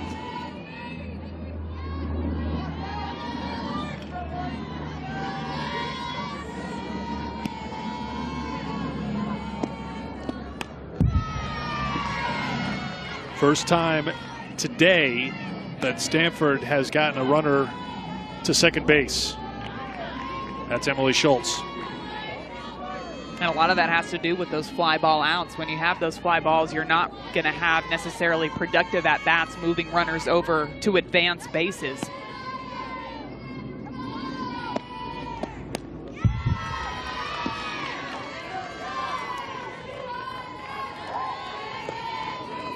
And another 2-strike count. I feel like we've been saying that all day, both for Boise State and Stanford. Give a lot of credit to these pitchers for battling it out through these long at-bats. But today, the hitters seem to be victorious when the pitches get past a certain length. Brodus comes inside, and it's 2-2. That's a good take there. Typically, we've seen Stanford swing at that pitch. get a couple of either fly ball outs or foul balls over to that right side, well off the hands. Count runs full, 3-2.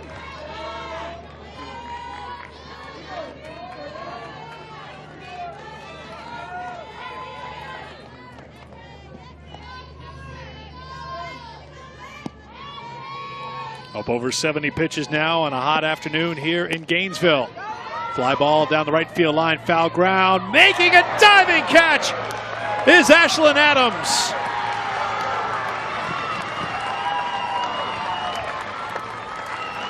What a fantastic catch. We have seen this Boise State defense make phenomenal plays, but none like this one. Ashlyn Adams laying out in right field. Thought that one was going to be a foul ball all the way, but she snags it right before it hits the ground, and I love how immediately she gets up and she is looking for the next out. Her teammates are fired up in the dugout after that catch. 2 down. Ground ball to the shortstop on the first, and the defense comes through for Boise State. Big play by the right fielder, Adams. They will be celebrating her throughout this timeout. NCAA Softball Regionals is presented by Capital One. What's in your wallet? And in part by Geico. 15 minutes could save you 15% or more on car insurance. Welcome back to Gainesville, Florida, and the third meeting all-time between Stanford and Boise State. All-time series even at 1. Boise won in 16, Stanford won in 18. Stakes are high here in Gainesville as they meet in the opening round of the Gainesville Regional in the NCAA Tournament. Boise State with a 5-0 lead as we head to the 6th. Carly Johnson fouls off the first pitch. Boston University and Florida will meet in Game 2 of our Day 1 doubleheader. 3 games, of course, coming up Saturday afternoon into Saturday evening. Temperature supposed to climb into the 90s as we move along this weekend here in Gainesville.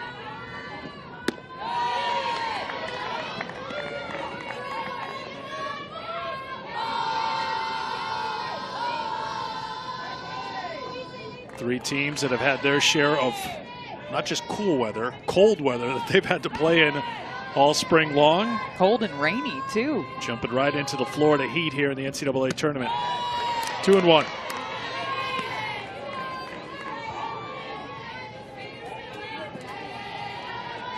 Boston University Terriers, winners of 17 of their last 18 games heading into the NCAA Tournament. Getting set to take on the Florida Gators. Ground ball to third. Inouye, 1 down. Nice job by Bauer there, working that outside half, getting that easy ground ball over to Inouye at third base for the first out of the inning. That is just the first time since the first inning that Stanford has retired the leadoff batter. Carolyn Lee struck out Cora Wade leading off the first, but after that, leadoff single in the second for Lamb, leadoff walk in the third for Johnson, leadoff home run in the fourth for Cervantes, leadoff single in the fifth for Fillmore. Justine Molina will bat for the catcher Hutchinson.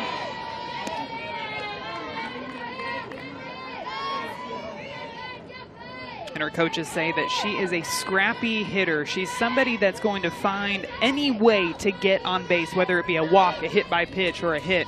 She's going to do whatever it takes. Line drive grabbed by Inouye, 2 down. Hard hit ball by the sophomore from Corona, California. You can do everything you can as a hitter. Hit it right off the barrel, but when plays like this one are made by Christina Inouye, you got to imagine that that's got to pump up this Stanford defense.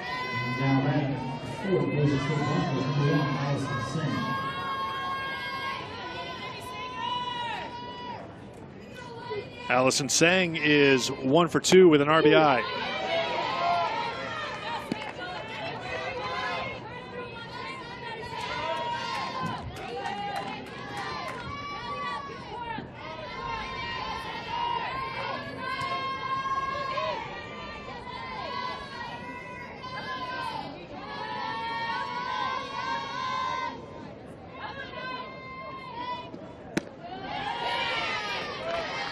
1-1.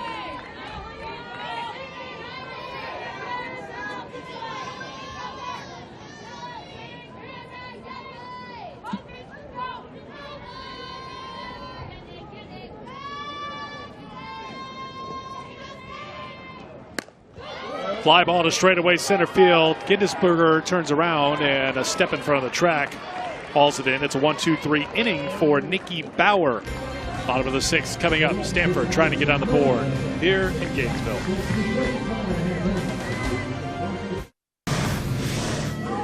Here in Gainesville, it's 5-0. Boise State on top of the Cardinal. Big hit was a solo home run to get things going in the fourth inning off the back of Rebecca Cervantes. That was just the start of big things as 10 went to the plate in that fourth inning. 5 runs all coming in that inning for Boise State in support of Kelsey Broadus, who's been outstanding in the circle. Now working 2-3-4 in the Stanford lineup as Hannah Howell leads it off.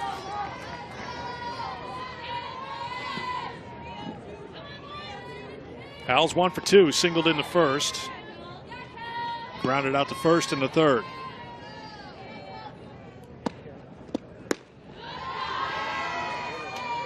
Been a lot of routine fly ball outs off the bat of Stanford hitters here today. Nothing routine about the second out of the fifth inning. Great diving play in right field by Ashlyn Adams in foul ground to retire Klingeman. This one is hit out to right field. It's Adams going back, 1 down.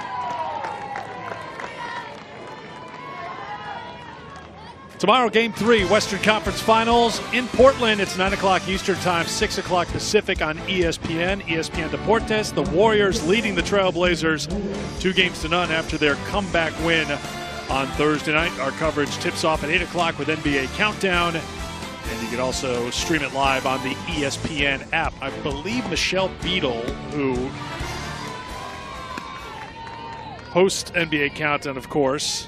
It's a little team photo from her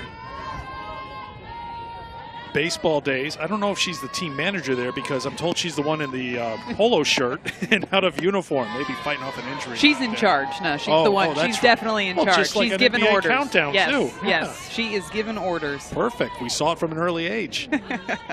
Looking all professional in the polo too. I like it. Line drive to left field and good jump by McKay. Inouye is retired, 2 down. We're seeing in this inning these Stanford batters starting to get a little bit more barrel on the ball, but going right to these outfielders for Boise State. And like you said, Broadus has just done a phenomenal job in the circle. Stanford doing whatever they can. They've got the rally caps going, the upside down sunglasses.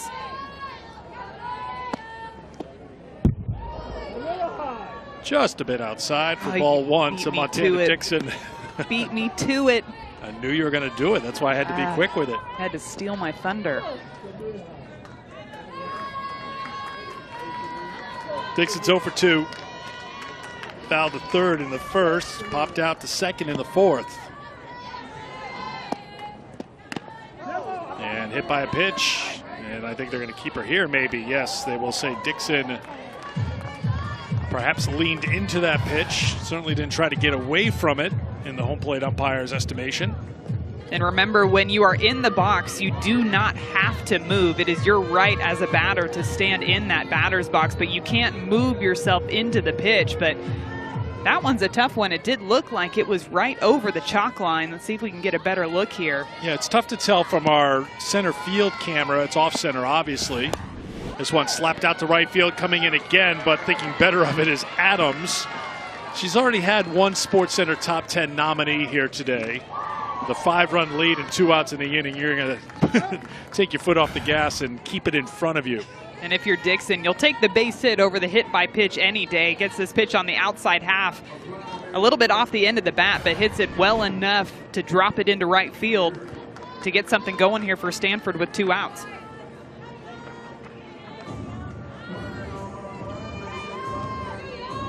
It's the first hit for Stanford that didn't come by way of a bunt since the second inning. Klingeman had a bunt single in the third and a bunt single for Oresco in the 5th. Lauren Frost will run for Dixon.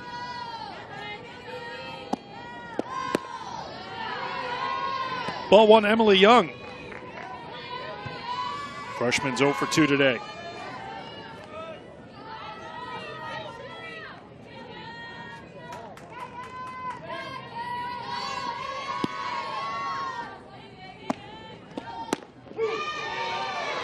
Called strike 1. And as you said, we've seen some nice grabs from this Boise State defense, but how about Emily Young at shortstop for Stanford, turning and running, grabbing that blooper into left field and turning her out to get the out at first base for the double play.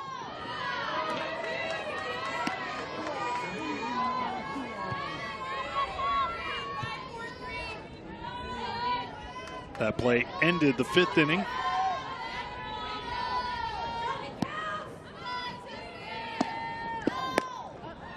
Fly ball to center field. Cora Wade has it to retire the side. 3 outs in the inning, all fly ball outs. We head to the 7th, 5-0 Boise State.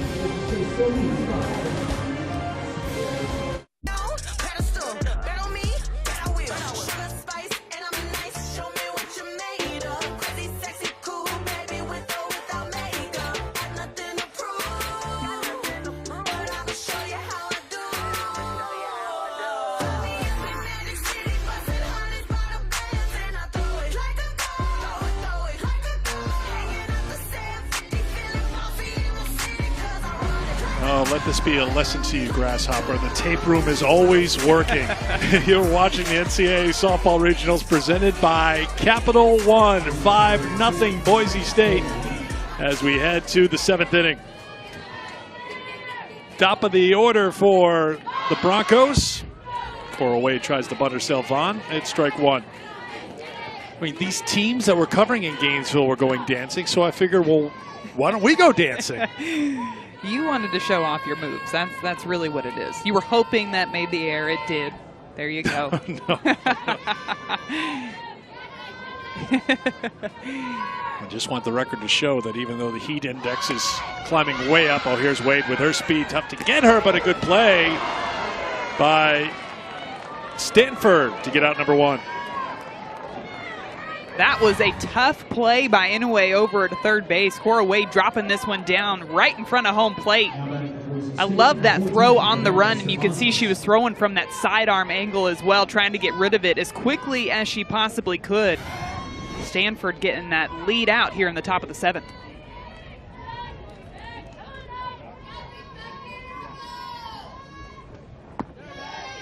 Ball 1 to Cervantes, who is 1 for 3, homered in the 4th, her 12th home run of the season.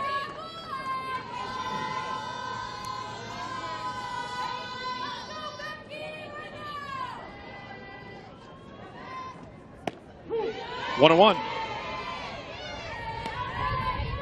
One of the interesting things about Rebecca Cervantes, specifically with her stance, you'll see when she gets into the box, she turns that front foot well open towards the pitcher. Her toes are almost facing right towards Nikki Bauer in the circle, and that allows her hips to clear through, especially on those inside pitches. You can tell that that's where she generates a lot of her power from, utilizing those legs. And that's why that ball went so far back in the top of the 4th inning.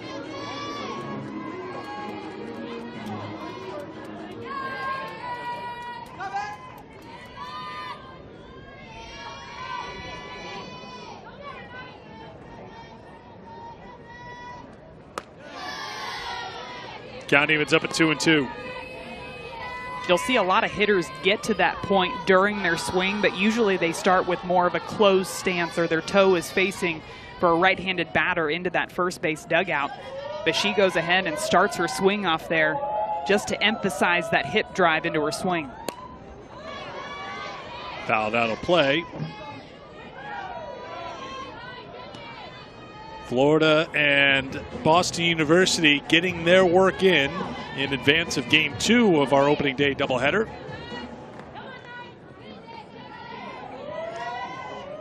Terriers 37 wins on the season, led by Alex Heinen, 2-time Patriot League Player of the Year, and it's a base hit up the middle Another 2-strike hit for Boise State as Cervantes comes through with 1 down. And a great adjustment on that swing. The pitch before, she fouled it off to the right side, and she gets more barrel on that one, enough to drive it right back into center field. Runner on first with 1 out for Boise State.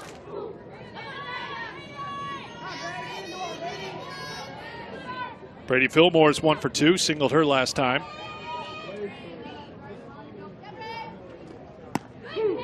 There's strike 1.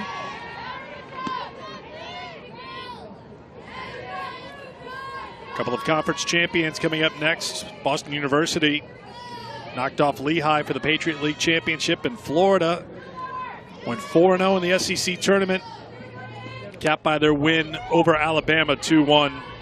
Amanda Lorenz, another clutch hit in her great Florida career, 2-run double in the 6th inning.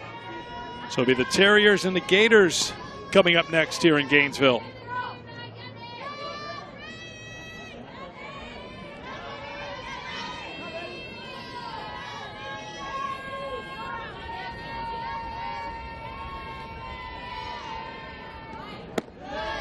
Counts 1 and 2. So with 2 strikes in the batter, sometimes you think, well, advantage pitcher, but that hasn't necessarily been the case today. 4 of the 8 hits for Boise State have come with 2 strikes. And they've battled with 2 strikes, too. They've worked themselves into good hitters' counts after falling behind 0-2. As we see some more foul balls going over towards that Stanford dugout. We've seen quite a few of those over there today. But they're still in an aggressive mindset in that 2-strike count. So they're not just watching pitches go by over the plate. They are fouling off those marginal pitches, just waiting on pitchers to make a mistake. 42 foul balls on the day, 25 of those with 2 strikes.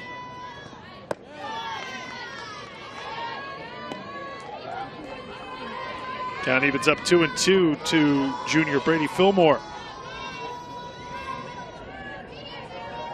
Came into the game hitting .347 on the season. On base at a .418 clip. Popped up shallow right field. Second baseman goes out. Miscommunication between the right fielder Cowles and Klingeman going out. Certainly should have been the right fielder's ball, but Klingeman had it hit off her glove. 2 on here for Boise State. And it looked right at the last minute. You could see Klingeman calling the ball. But you're exactly right, Eric. That is right fielder's ball all the way. Tegan Cowles needs to be more aggressive on that fly ball. Try to get Emily Klingeman out of the way to ensure that out. It's an error to the second baseman, Klingeman. That's the second error of the game for Stanford. 51 errors now on the season, and it's strike 1 to Morgan Lamb. Time for our player of the game, brought to you by Capital One, and it is Morgan Lamb. It's her 4th plate appearance. She's been on base 3 times. Singled in the 2nd, doubled in the 4th, walked in the 5th. Has seen 30 pitches today. Something tells me she'll add quite a bit to that total. I'd say at least half of those pitches have gone over towards the Stanford dugout, too. She is fouling off those inside ones left and right and capitalizing on those pitches on the outside half of the plate. 17 foul balls. There it is. 17.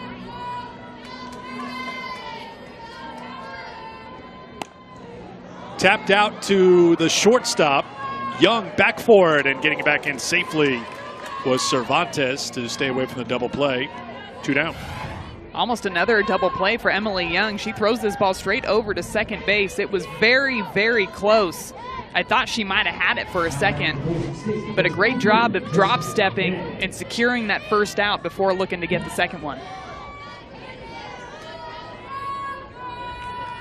Jessa McKay steps in. She's 1 for 3 with a run scored. She swings at the first pitch, popped up foul ground, long run, and a great effort by Young. Just couldn't get there. Young with those first steps, she's getting a great jump on these balls. Traveling a long way for this fly ball, laying out right at the last minute, and it is just out of the reach of her glove, but a fantastic effort by the shortstop.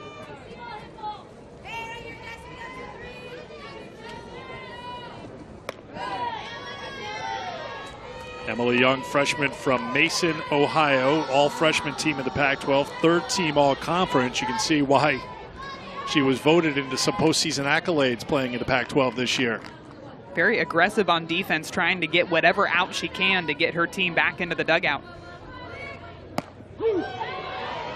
1-2 now the count to McKay.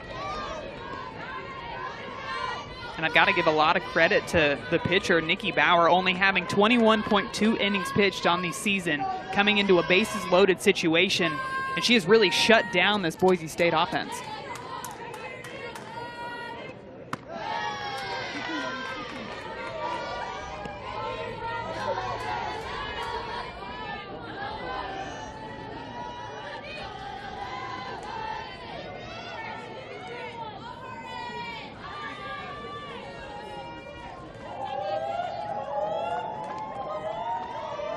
The 2-2.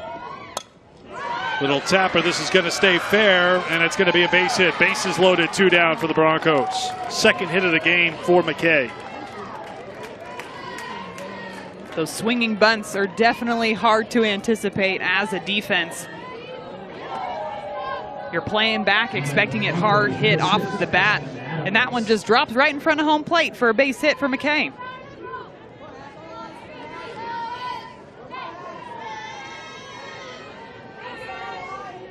Bases loaded here in the 7th for Boise State. Already on top 5-0. Ball 1 to Ashlyn Adams. Adams 0 for 2 with a walk. Scored back in the 4th.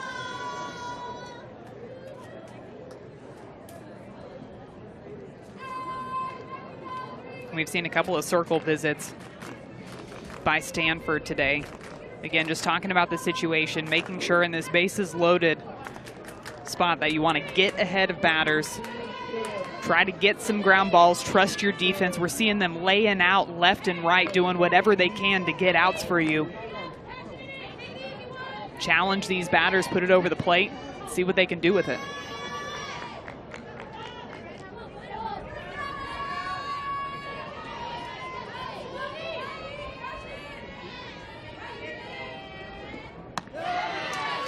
Two and 0.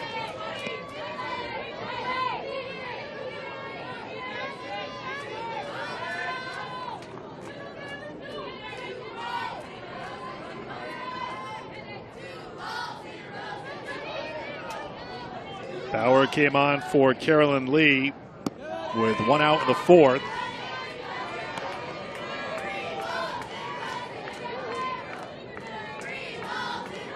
Now big trouble for Nikki Bauer. Bases loaded and a 3-0 count to Ashlyn Adams.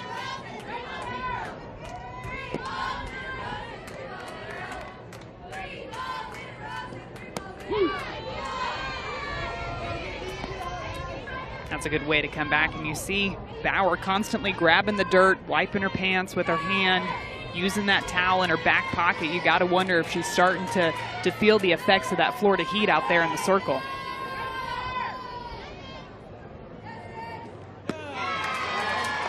Ball 4, and that will bring in a run.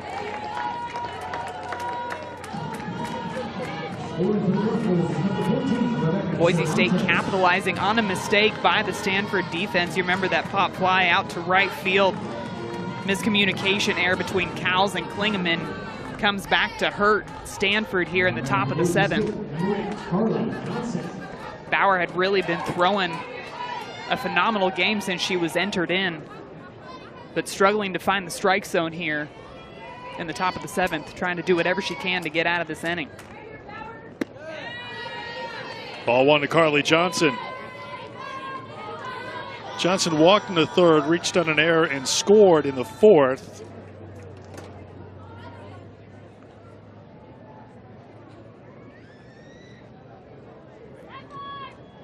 Is that a little rosin they're bringing out to help dry her hand up a little bit? Yep. Good call, Madison. You talked about how the heat pushing 90 degrees right now here in Gainesville, having to work through a lot of pitches here in this inning. Now 65 in this game. Called strike.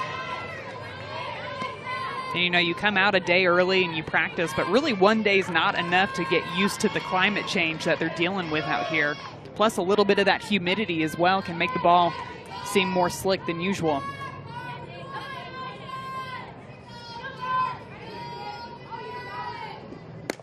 Line drive, base hit to left field.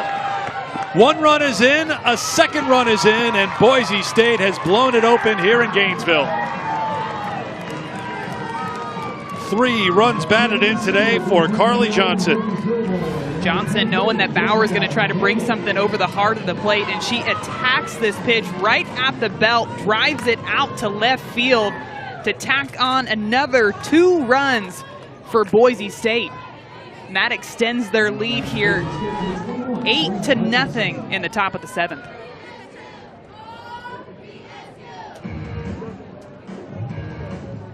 Time called now by Stanford. Looks like we're going to get a pitching change here in Gainesville. Be the 3rd pitcher of the afternoon for the Cardinal, who now find themselves down 8-0 in game number 1 of the Gainesville Regional. Back in a moment.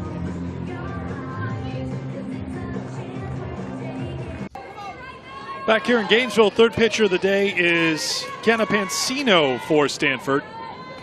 And she mixes speeds very well. One of the great pieces of her arsenal is that she keeps hitters off time, so it makes it very hard to square up. Coming in a tough situation, runners on 1st and 2nd with 2 outs. Trying to do whatever she can to get a quick out here. As we see more foul balls going over to that left side. Oh, and there goes the A in Champions. It was the 5 of 2015 that was just replaced, and now Boise State's Serena Hutchinson has done a little damage.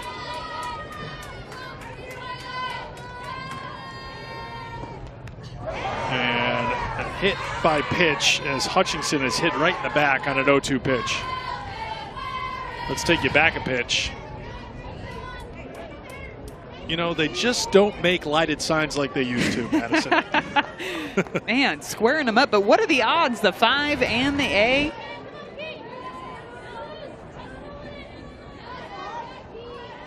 I don't know what's in the budget to make repairs in the stadium. And a program like Florida that's won a couple of national championships and competes for a national championship every year, I'm sure they'll be happy to fix it, but maybe they want to find a little something more durable. You could almost wear it as like a badge of honor. Yeah, I took out that A, or I took out that 5. Sign your name on the piece of plastic that falls down. For the 2nd time today, Boise State has batted around. Allison Sang with the bases loaded. 2-0.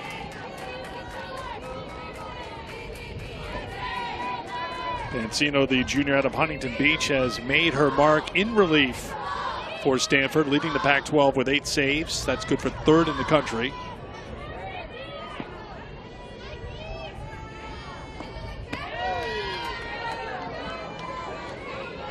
Getting some work in here today with an eye towards tomorrow for Stanford. Loser on day 1 has to come back and win a couple of games if they're going to make it to Sunday. It's a very tough road back. It's Absolutely. a tough road back. It's not impossible, but it does make it tough. Especially when you add in this Florida heat as well when you're not used to it.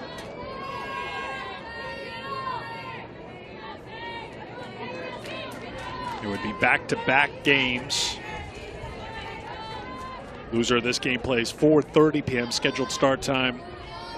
And then the winner of that elimination game will play the loser of game 1 tomorrow. That game is 7 o'clock. And another run has walked in. It's now 9-0. And the wheels just seem to have kind of fallen off for Stanford here in the top of the 7th. Bauer had been very efficient up until this inning. A couple of walks, a couple of defensive miscues, and all of a sudden the floodgates have opened for Boise State. Second plate appearance this inning for Cora Wade, who grounded out to 3rd.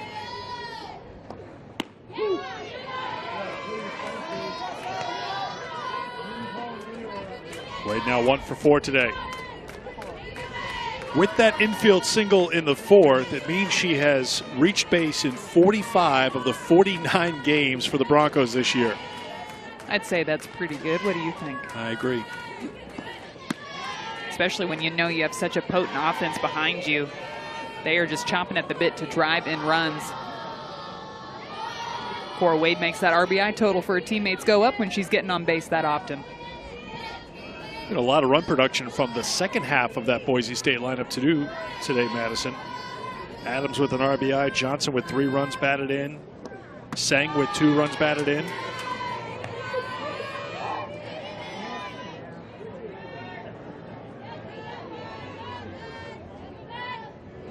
Maggie LaFerry, her first year as a head coach, taking over the Boise State program, a program that made it to the NCAA tournament last year. She freely admitted she inherited a really good group of players and has tried to make her little tweaks and adjustments to how they do things, and it's worked out pretty well. You can tell she brings a lot of energy to this program as well.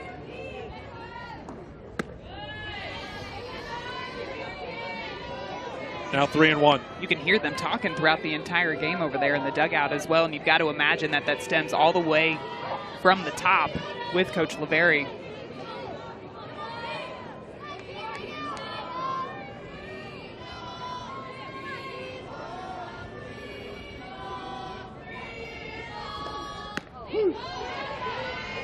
Count goes full, 3-2.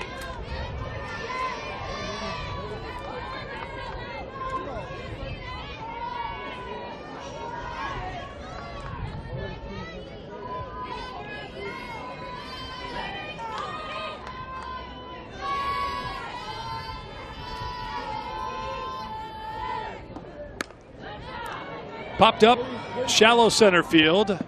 Kindlesberger has it to retire the side. 4 runs in the 7th inning for Boise State. Last chance for Stanford coming up here in Gainesville. That maxed up our special effects budget right there. I like it. I like your pun to go along with it. Great start for Boise State here against Stanford out of the Pac-12. 9 runs on 10 hits for the Broncos, making their 2nd NCAA appearance in as many years. Trying to put it away here in the bottom half of the 7th inning. 9 runs will take the headlines, but pitching performance by Kelsey Brodus. Really haven't seen Stanford square up too many pitches throughout the course of this afternoon here today against the Boise State pitcher. And Stanford started to get on it a little bit more back in the bottom of the 6th, but again, it was going right to their defenders. Brodus placing her pitches perfectly so that Stanford is just mishitting them enough to where it goes right to her defense.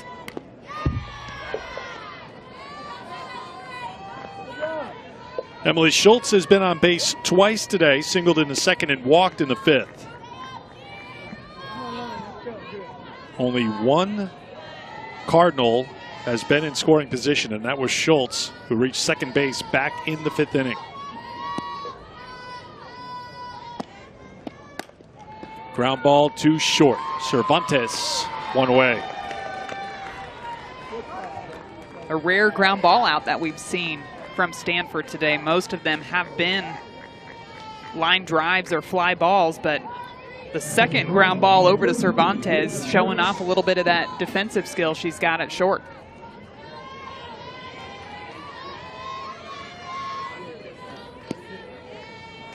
Just the 4th ground ball out today, given up by Brodus. 15 through the air.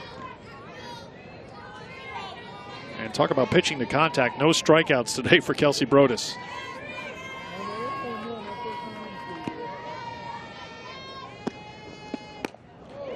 Line drive to left field. Another good jump for McKay. 2 down as Burks is retired.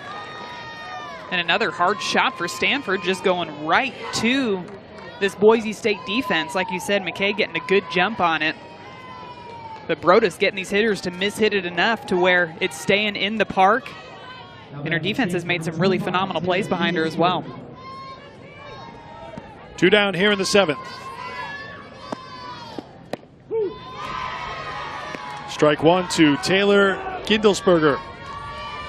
1 for 2 today.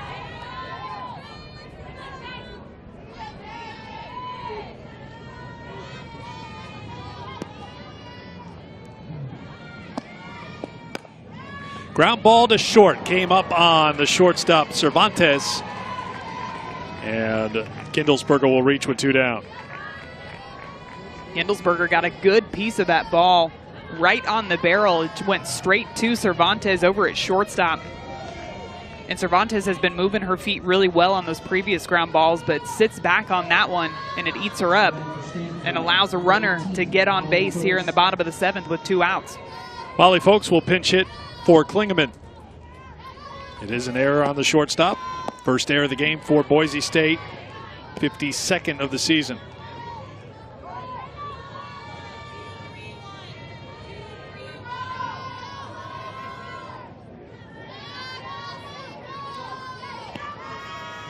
Senior steps in with 2 down. And it's 2-0.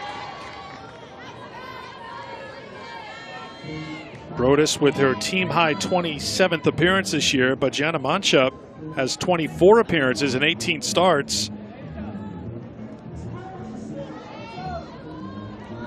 So those two have carried the load for Boise State when it comes to the innings. They're only 3 innings apart coming into this tournament. 116 innings pitched for Brodus, 113 for Mancha. It was almost a coin flip as to who was going to start the game for Boise State today.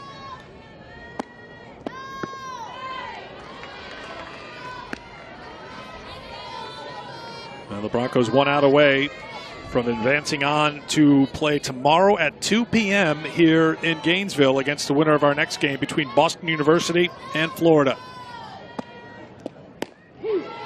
3-1.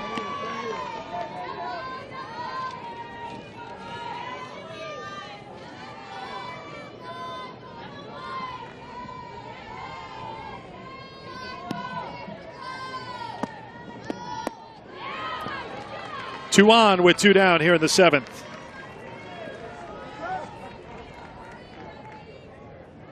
You'll see the infield now come in and talk to Brodus.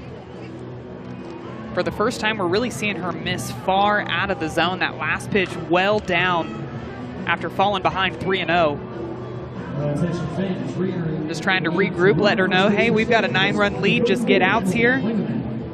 Throw the ball over the plate and let our defense work. Klingeman re-enters the game, heads over to first for Folks.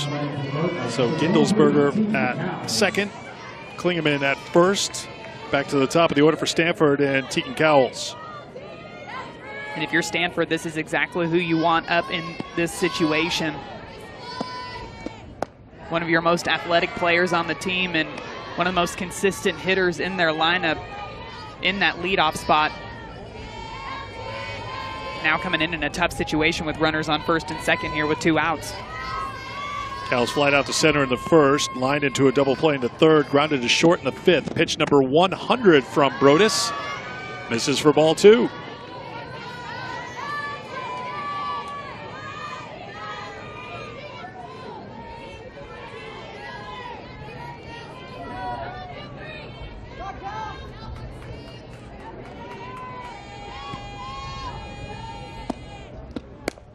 Line drive to left field, a base hit.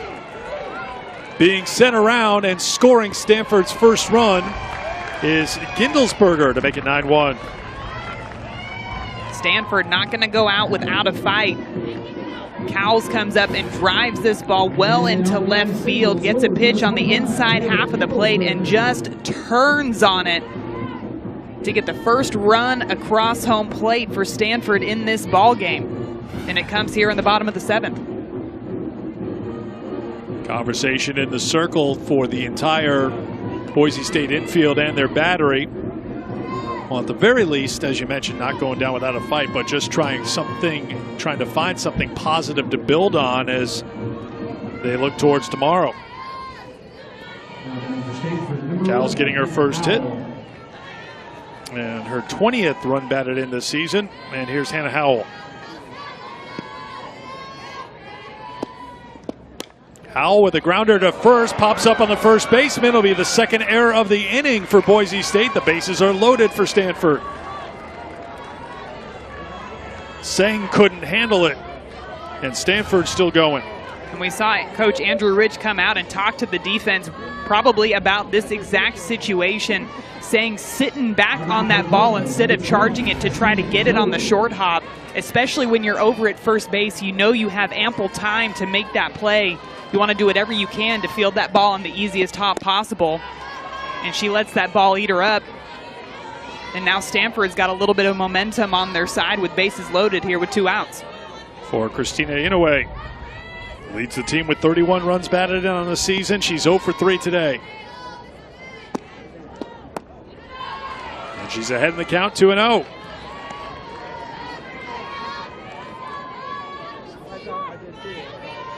On a warm day here in Gainesville, Brodus now over 100 pitches.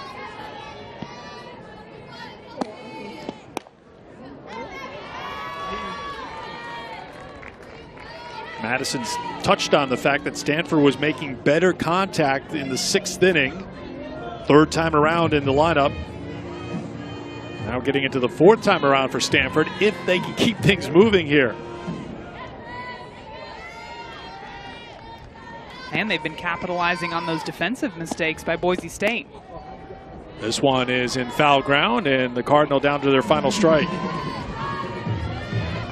If you're Inouye in this situation, you know that you cannot win the ball game on just one swing. So you want to chip away 1 run at a time. Try not to get too big in your swing here, especially with 2 outs. Do whatever you can to pepper that ball into the grass and keep this inning going. Here's the 2-2.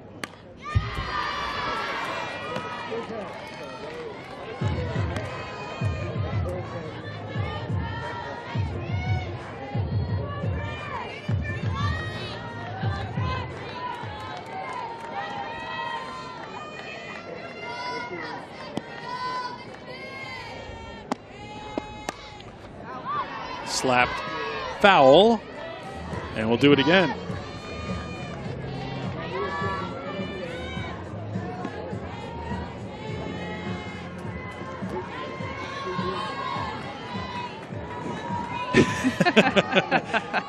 They are ready.